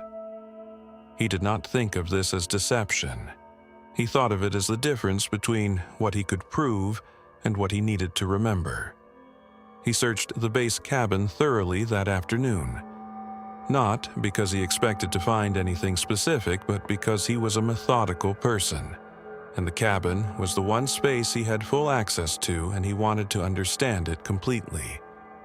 He checked the shelves, the wood stove, the space under the cot, the gap between the back wall and the stovepipe. He found nothing unusual. Previous operators' paperwork, a spare radio battery, a first aid kit, a paperback novel with the cover torn off, a box of matches. Then he checked the floor.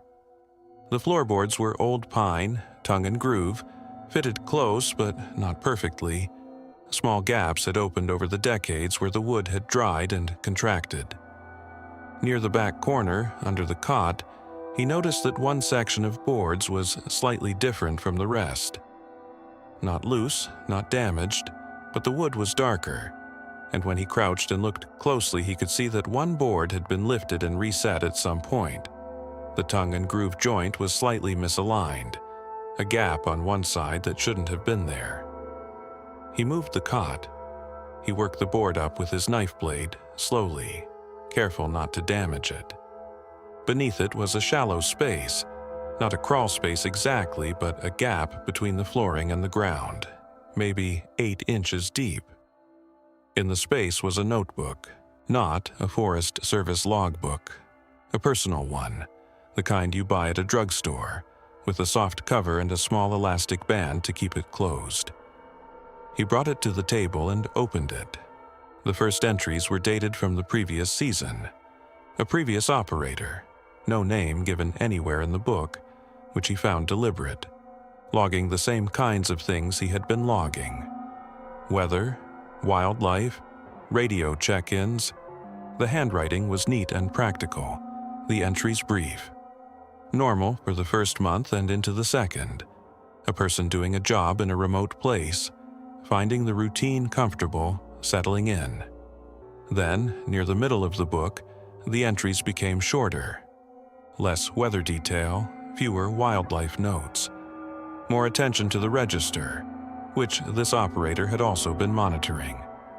The entries mentioned the same pattern, names and times that didn't correspond to hikers he'd seen on the trail. One entry, about 2/3 through, was marked differently from the others. The previous operator had drawn 2 firm underlines beneath it, the kind you draw when you want something to be impossible to overlook. The entry said, "Do not go to the tree line after 2. The register is not for hikers." Nothing after that for 2 pages. Then a brief entry, "I'm going to leave this where someone will find it. I hope they find it before they need it." Then blank pages to the end of the book. He sat at the table with the notebook open and the evening coming through the cabin windows and thought about the person who had hidden it. The previous operator had completed the full season. The district records confirmed this. He had checked. Their official log contained nothing unusual. They had done their job, filed their reports, and left. And before leaving, they had lifted a floorboard and put this notebook underneath it and reset the board carefully enough that it had taken him weeks and a deliberate search to find it. They had wanted it found. They had also not wanted to report it. He understood both of those things.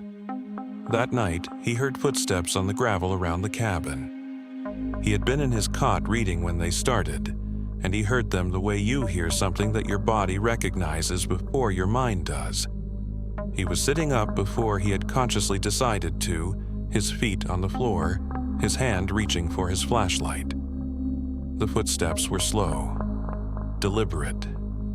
On the gravel that surrounded the cabin on 3 sides, moving in a direction that he tracked by sound. Coming from the tree line side, moving along the south wall, then the front, then the north wall.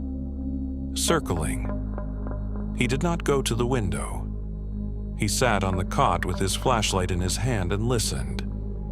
He could count the footsteps in sections where the gravel was thicker, and he counted them, and the pace was even and unhurried, and it did not stop.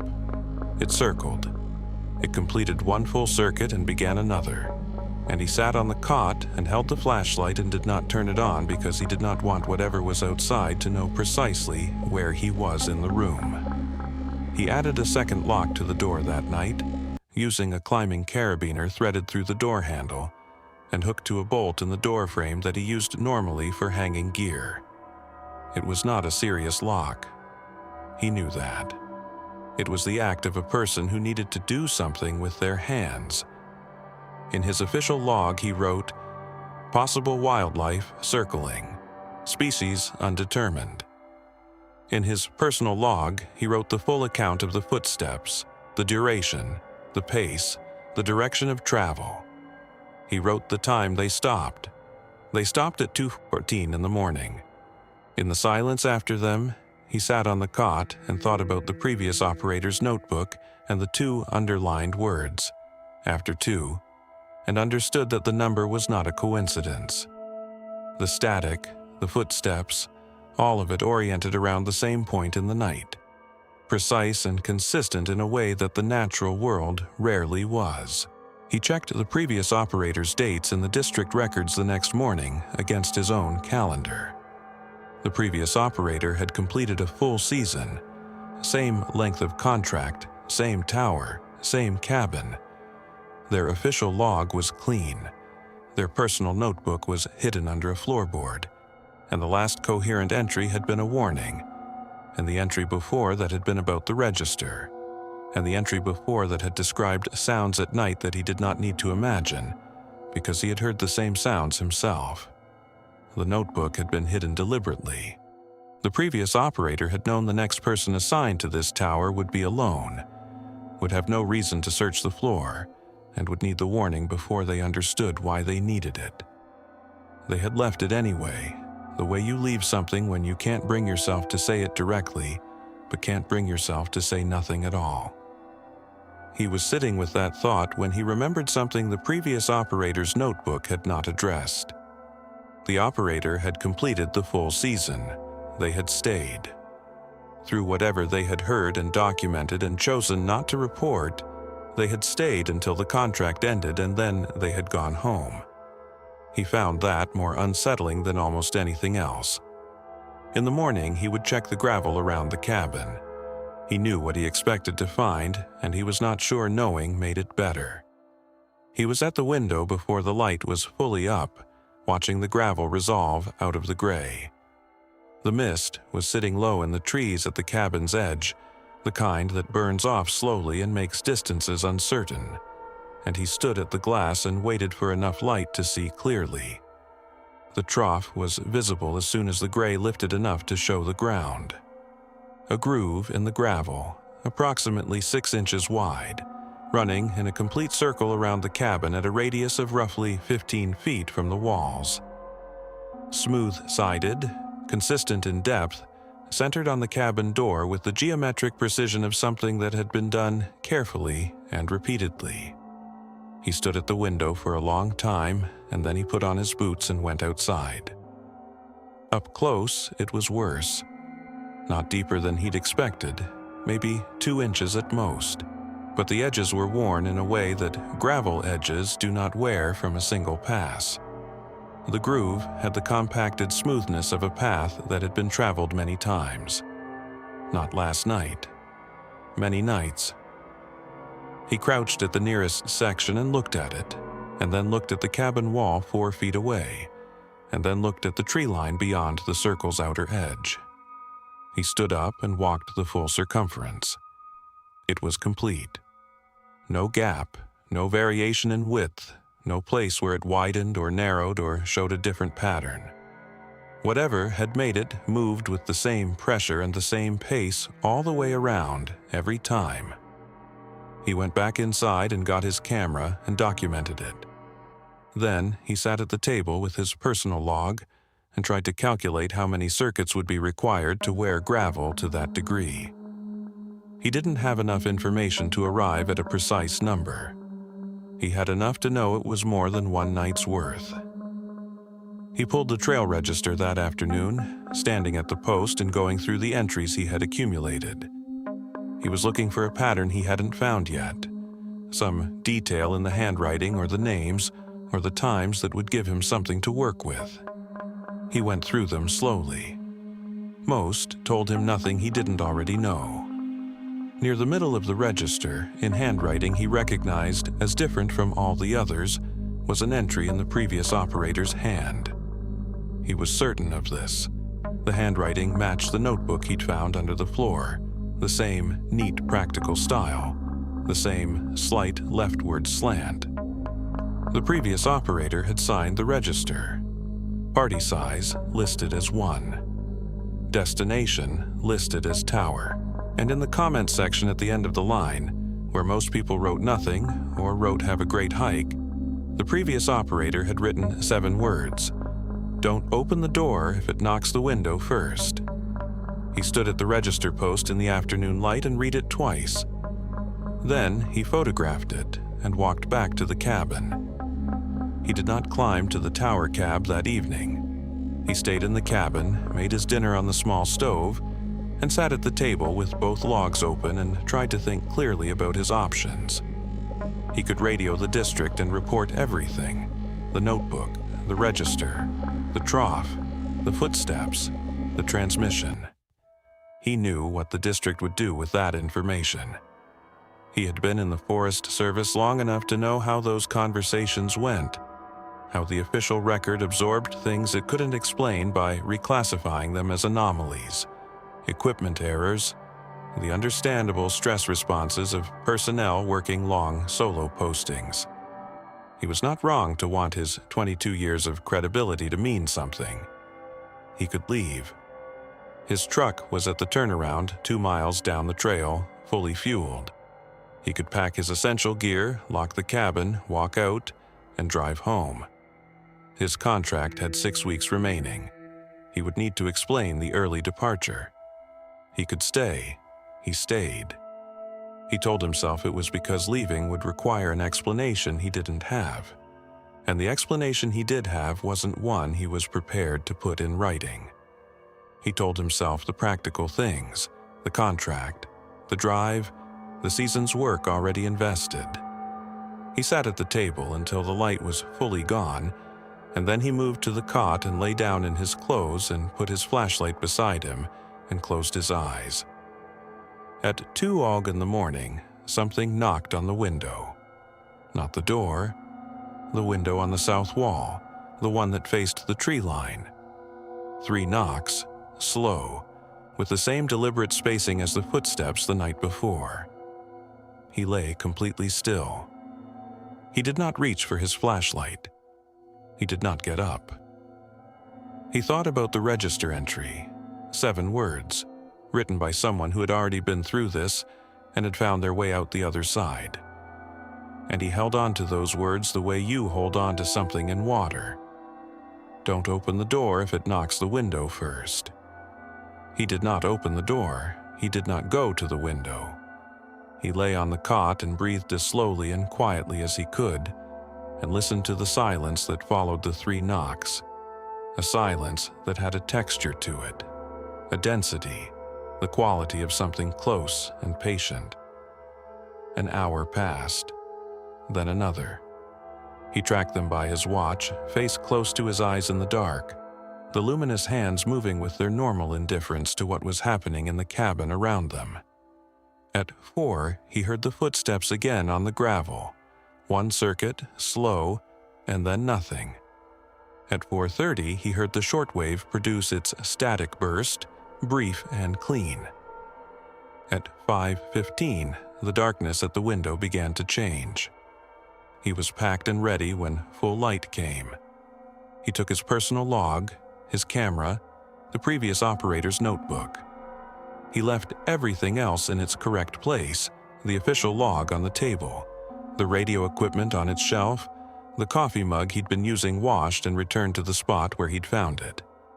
He locked the cabin and put the key in his pocket and walked the trail to the turnaround without stopping. At the trailhead, he passed the register box and stopped. There was a new entry, dated this morning, timed at 5:47 a.m., which was before he had locked the cabin and started down the trail. Party size, 1. Destination, tower, return. The handwriting was not the previous operator's. It was not any of the other hands he had cataloged over the season. He stood at the register box and looked at the entry, and then looked back up the trail behind him, the trail that was empty and quiet in the early morning light. And then he got in his truck and drove. He filed a routine end-of-season report from the district office 2 days later. Complete, accurate, nothing in it that required explanation. He described the season as uneventful. He noted the trail register use as sparse but within normal range. He submitted the official observation log and his weather data and his wildlife notes, and he did not mention the notebook or the trough or the 214 transmissions or the register entry timed at 5:47 on his last morning. 2 months later, he received the district's standard end-of-season summary, the administrative document that compiled each operator's submissions into a seasonal record. He read through it in the ordinary way and then stopped at a line near the middle. A smoke observation. Grid coordinate, time, operator name, his name. The grid coordinate was the tower's own position. The time was 2:14 in the morning, on a date in his 3rd week, filed through his radio, attributed to him, formatted in the official style. He had never filed a nighttime smoke observation in 12 seasons. His protocol, consistent across his entire career, was daylight observations only. He had been asleep at 2:14 on that date, or trying to be. The observation used a reporting code he did not use, a secondary format he knew existed but had never employed. And the radio, according to the district's own equipment log for that frequency, had shown no transmission at that time. He called the district to ask about the discrepancy. They told him it was likely a delayed buffer transmission, an older equipment quirk where a logged entry could sit in the system and post hours after the actual transmission. Possible with the tower's hardware. A known anomaly, nothing to worry about. He accepted this explanation because accepting it was easier than the alternative, and he was tired, and he was home, and he wanted to be done with it. He took an administrative position the following spring. Ground crew coordination, office-based, no remote postings. He did not explain the change to anyone who asked in a way that invited follow-up questions. He checks the tower's automated observation logs once a month.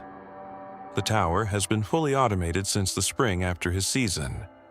The logs are publicly accessible through the district's data portal. Weather, visibility, fire danger index, standard outputs from the sensor array.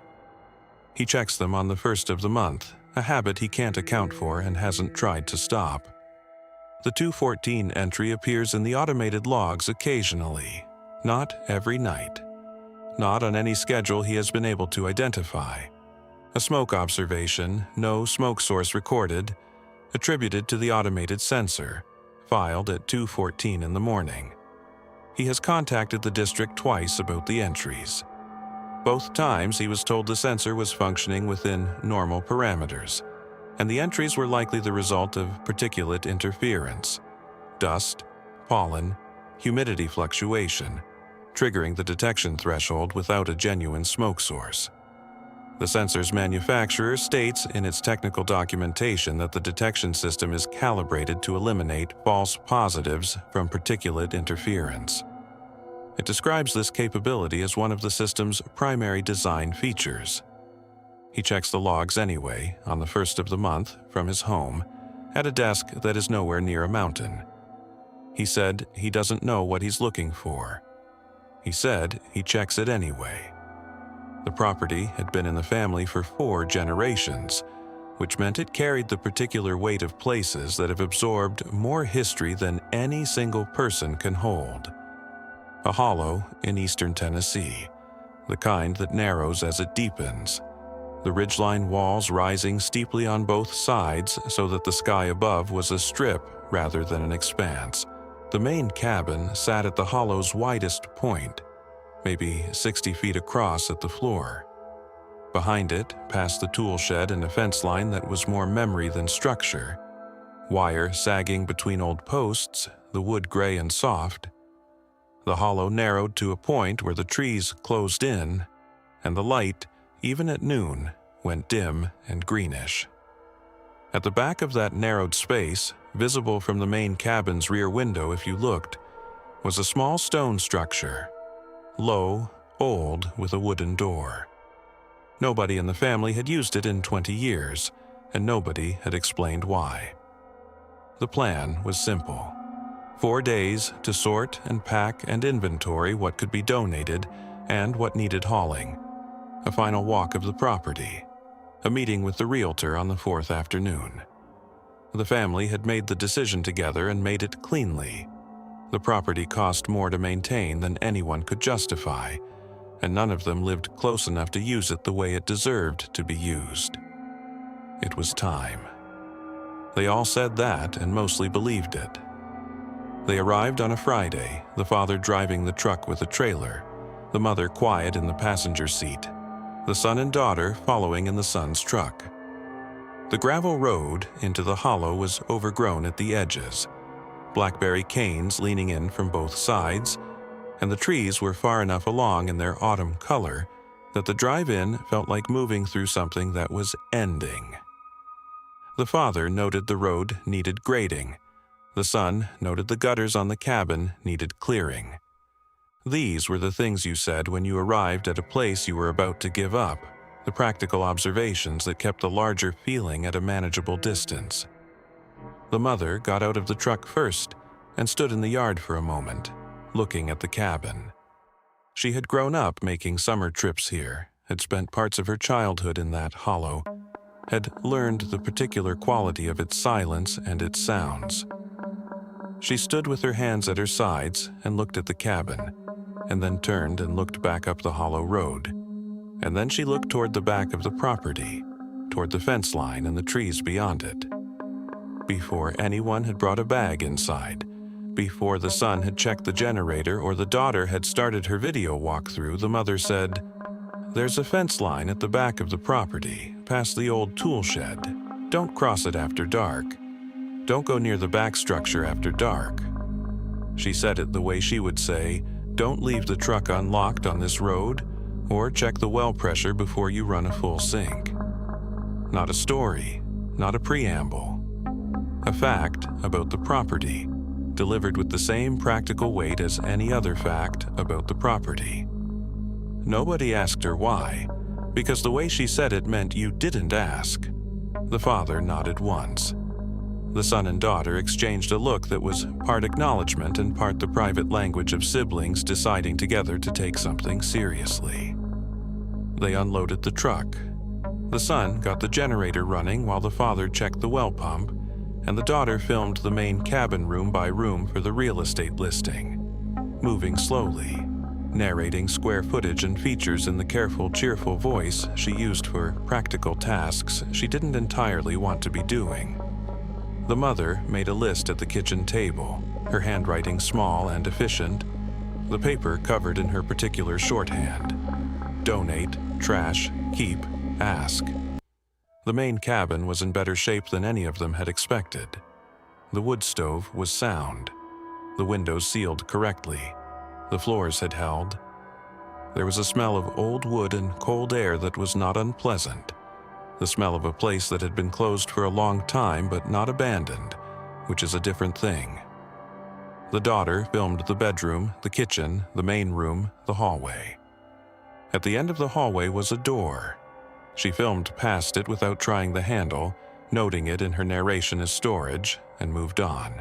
They ate dinner from the cooler on the porch, the hollow going dark around them faster than any of them remembered. The ridge walls cutting the last light an hour before the sky above the strip of trees overhead had actually gone dark. The porch light was a single bare bulb on a fixture mounted at the porch's corner, and it lit the immediate area well enough but stopped at the yard's edge, stopped well short of the fence line, stopped in the way porch lights stop in places where what's beyond the light is a long way from anything. The generator ran its low note. They talked about the realtor's estimate and the timeline and who was taking which pieces of furniture. They talked about the practical things. After dinner, the daughter sat with her laptop on the kitchen table and reviewed the footage from the walkthrough, checking the framing and the narration, deciding what was usable for the listing. The others were in the main room. The generator was running. She was watching the kitchen doorway shot, checking the framing, when she noticed the light in the rear window. The rear window of the kitchen faced the back of the property, the fence line direction, the tool shed, the trees beyond. In the footage, visible through the glass, there was a light. Not the generator's glow, which was on the wrong side of the cabin. Not a reflection of the kitchen lamp, which was overhead and wouldn't catch the glass at that angle. A faint light, amber-colored, low to the ground, stationary. In the frame, for the 3 seconds the camera was pointed at the doorway, and then gone when she panned away. She played it back. The light was there. She played it a 3rd time and sat with her elbows on the table and looked at the paused frame. The light was at ground level in the direction of the fence line, in the direction of the back structure, in the direction her mother had told them not to go after dark. She did not show it to anyone that night. She put her laptop in her bag and went to bed. The generator ran its steady note. The hollow was quiet in the way it had always been quiet, which was a specific kind of quiet that the daughter had never been able to describe to anyone who hadn't been in it. Not empty, full, the way a room is full when someone is in it and not speaking. The son lay in his sleeping bag on the main room floor and listened to the generator and thought about nothing in particular, or tried to. He was almost asleep when he heard his name from the direction of the back of the cabin. Quiet, not loud, the way someone says a name when they want to be heard by one person and not others. He lay still. He told himself it was the generator making something that sounded like his name, which was the kind of thing generators did, which was the kind of thing any repetitive mechanical sound could do if you were tired and half asleep. He was still telling himself that when the hollow went quiet around it. He lay still for a long time after the generator sound settled back into itself, long enough that the reasonable explanations had time to arrange themselves into a row, and he could look at them one by one. Tired. Half asleep. The acoustics of a narrow hollow doing what hollow acoustics did, bending and redirecting sound until familiar things sounded unfamiliar. He had grown up knowing that hollows were strange with sound. He accepted that and closed his eyes and waited for sleep.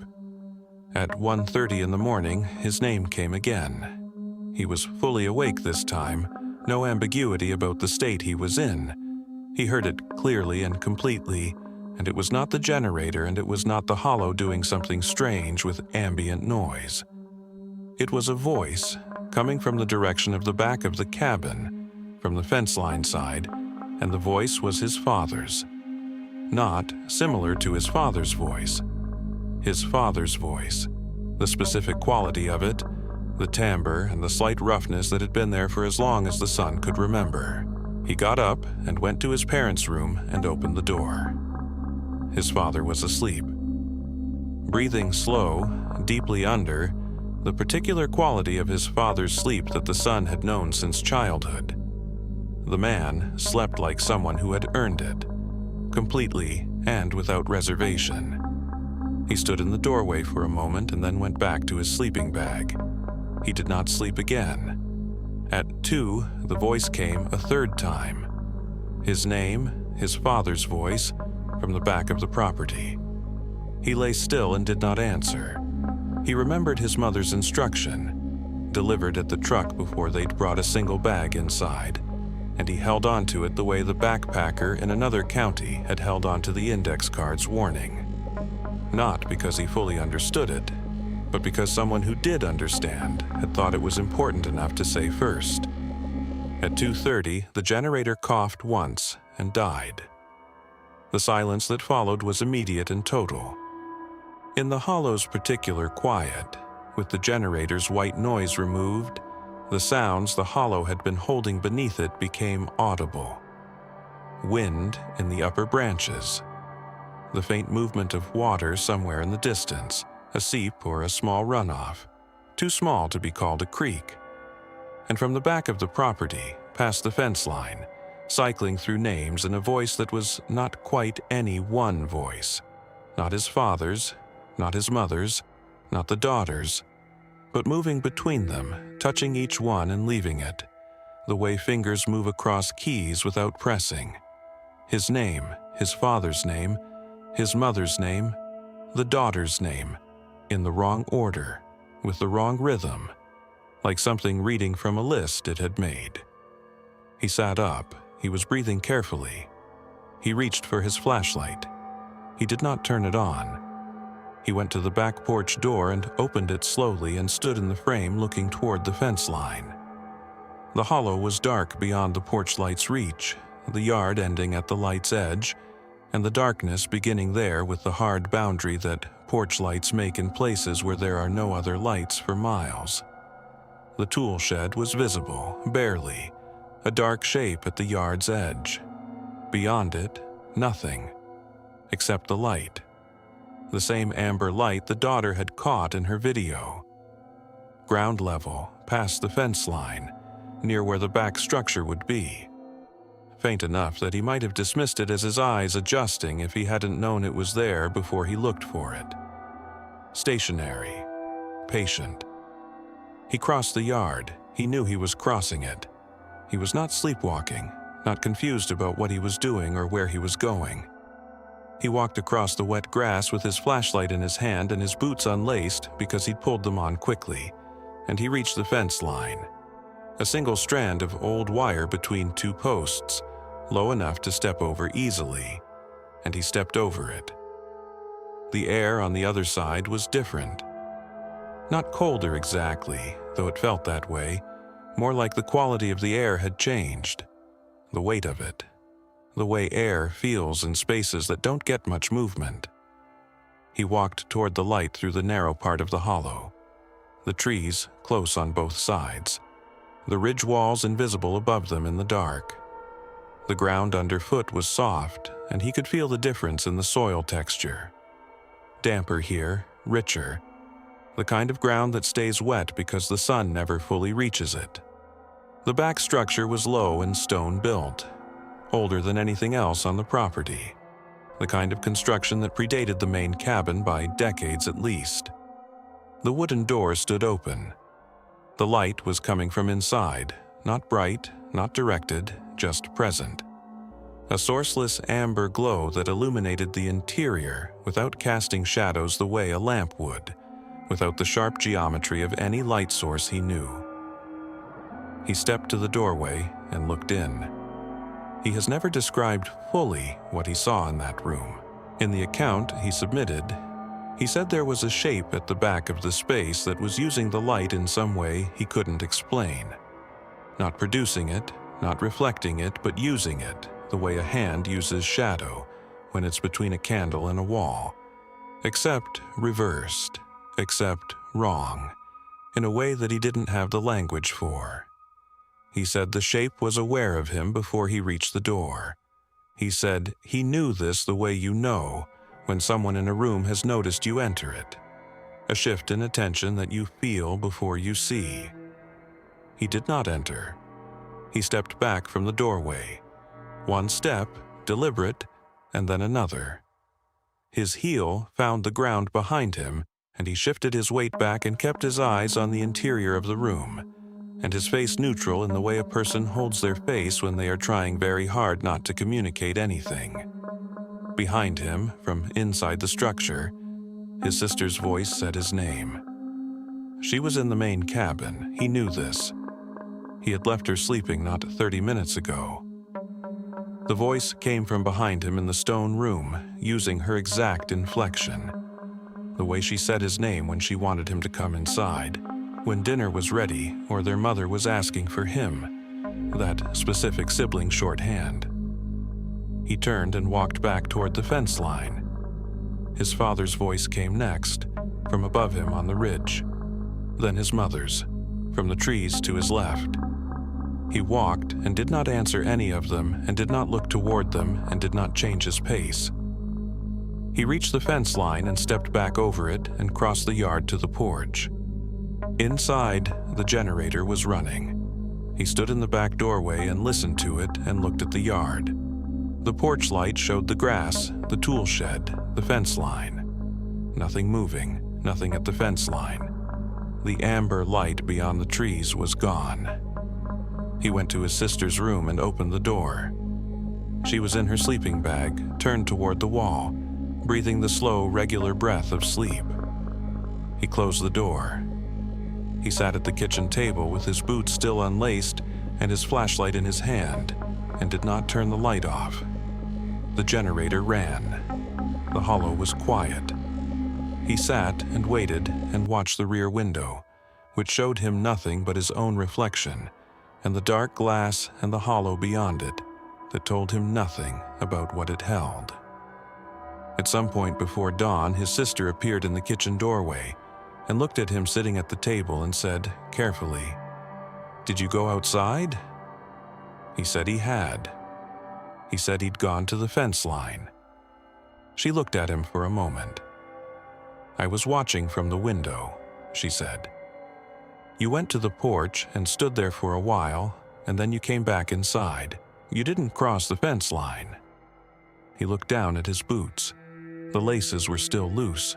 The soles were wet.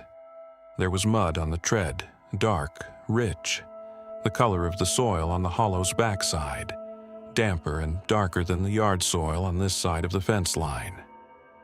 He did not say anything. His sister looked at the boots and then looked at his face and did not say anything either. Outside, the hollow was beginning to lighten in its slow way, the strip of sky above the ridge walls going from black to deep gray, the trees finding their shapes again. He sat at the table and waited for full light before he moved. His mother found him at the table at 6 in the morning. She came into the kitchen in the quiet way she moved in the early hours, the way she had always moved before the rest of the house was up, and she saw him sitting there with the unlaced boots and the flashlight and the mud on his soles, and she did not ask where he had been. She looked at the boots the way the daughter had looked at them, with the specific attention of someone confirming something rather than discovering it. And then she pulled the other chair out from the table and sat down across from him. She was quiet for a moment.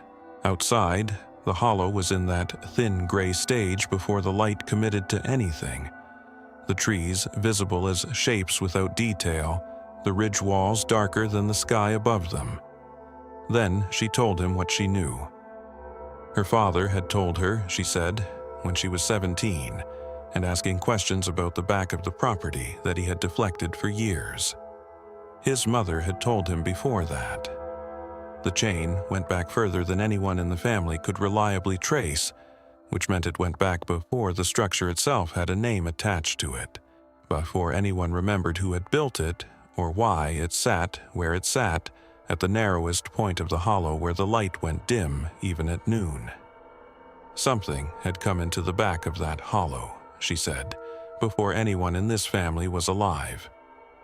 She did not know when, she did not know what it was, and she said that carefully, not what people had called it over the years, not the various names and explanations that got attached to things like this in old communities, but what it actually was, which nobody knew. What they knew was what it did and what it didn't do. It stayed in the back of the hollow. It did not come past the fence line in daylight, and it did not come past the fence line at night unless someone had crossed first. It learned the people on the property. That was the word her father had used. Learned. It listened, and it accumulated, and once it had enough, it could use what it had gathered. She said, "If you cross after dark, it has your voice, and everyone else's." The son sat with that for a moment. He thought about his father's voice coming from the back of the property at 1:30 in the morning. He thought about the cycling through names in the hollow, the wrong order, the wrong rhythm, like something consulting a list. He thought about his sister's voice from inside the stone room and understood now what it had been doing, not trying to frighten him, not performing, practicing, seeing what worked, trying the voices the way you try a key in a lock, one after another, until something turns. He asked his mother why the family had kept the property this long, if they had always known. She said the knowing was also the safety, in a way. You could manage it if you knew the rule. The fence line held as long as you held it. The people who'd had trouble were the ones who didn't know, or didn't believe, or crossed anyway. and the family had always made sure the next generation knew before they needed to know. She had told his father before they'd first come to the property together. She had meant to tell the children before this trip and had run out of the right moment, and so she had said what she could say at the truck, the practical instruction, the rule without the explanation, and hoped it would be enough. She looked at the mud on his boots. "Did it answer you?" she asked. "Or did you answer it?" He told her he hadn't answered. He had not spoken on the property after dark. He had walked to the fence line and over it, and to the structure and back, and he had not answered any of the voices. She nodded once. The same nod the deputy had given in another county on another night. The nod of someone measuring a close thing. "Then, you're all right," she said. A pause, the length of a breath. "Probably." They packed that morning without discussion. The father woke at 7 and read the room and began loading the trailer without asking for a briefing. The daughter broke down her sleeping area and carried boxes to the truck in the flat, efficient way she had when she decided something was finished. Nobody went past the tool shed. Nobody looked toward the fence line any longer than necessary. The daughter did not film the back of the property for the real estate listing, and nobody suggested that she should. They were on the hollow road by 9. Before the trees closed behind them, the sun looked back at the cabin through the rear window. It sat in the hollow the way it had always sat. The porch light off in the morning, the windows reflecting the sky, the tool shed visible at the yard's back edge. The fence line was barely visible beyond it, the old wire catching a little of the light. Beyond the fence line, at the narrow point where the trees pressed in and the back structure sat, he could not see anything. The hollow's depth and the angle of the morning light made that section dark even now, even with the sun somewhere above the ridge. He looked until the road curved and the cabin disappeared. The realtor was called from the county road. The property was listed within the week. The family stipulated in the sale terms that the back structure was to be demolished before closing, at their expense, which was unusual enough that the realtor asked about it once. The father said it was a safety issue, which was accurate as far as it went, and the realtor accepted it. The demolition crew arrived 3 weeks after closing was finalized. The foreman called the father that afternoon. He said the crew had reached the back structure and found that it had already partially collapsed from the inside. The foreman described the damage as recent. The way he said it suggested he meant weeks, not years, the kind of fresh damage that hadn't yet weathered. The wood of the door frame had been pushed outward. The interior showed evidence of significant force from within, the stone courses at the back wall displaced, a section of the roof having come down. The father asked him how long ago he thought it had happened. The foreman said, based on what he could see, within the last few weeks, possibly less. The father thanked him and ended the call and sat for a while before he told the others. The daughter had reviewed her video footage from the walkthrough twice since they'd left the property. She had noted the amber light in the kitchen doorway shot and shared it with the others on the drive home. The 3 seconds of footage with the ground-level glow visible through the rear window. She had also noted, on her second review, something she had not caught the first time. In the very last frame before she panned the camera away from the kitchen doorway, the generator had not yet been started. She had filmed the kitchen before the sun started the generator. She was certain of this. She remembered the sequence clearly. In that frame, in the rear window, the amber light was already visible. The generator had not been the source. Whatever was producing that light had been producing it before anyone on the property had switched anything on. She asked her mother about it on the drive home, holding the laptop open to the paused frame. Her mother looked at the light in the window for a moment. Then she turned and looked out the passenger window at the ridge going past, the trees in their late color, the rock faces where the road had been cut through. She said, "I know." The son does not answer his phone the way he used to. This is the change that stayed, the one that settled in and became permanent. He does not ignore calls, he answers them. But if a call goes to voicemail and the message begins with his name, he listens to the full message before he calls back, even if he recognizes the voice, even if it sounds exactly right. He cannot fully explain this to anyone who asks. He says it is a habit he picked up and cannot put down. He says there is no specific memory attached to it, which is not entirely true, but is the version he has found he can live with. He keeps his mother's instruction, the one she gave at the truck before they'd brought a single bag inside. Don't cross it after dark. He has applied it to other places since, other fence lines, other boundaries at the back of other properties where the light goes different and the air changes weight. He has never crossed one again.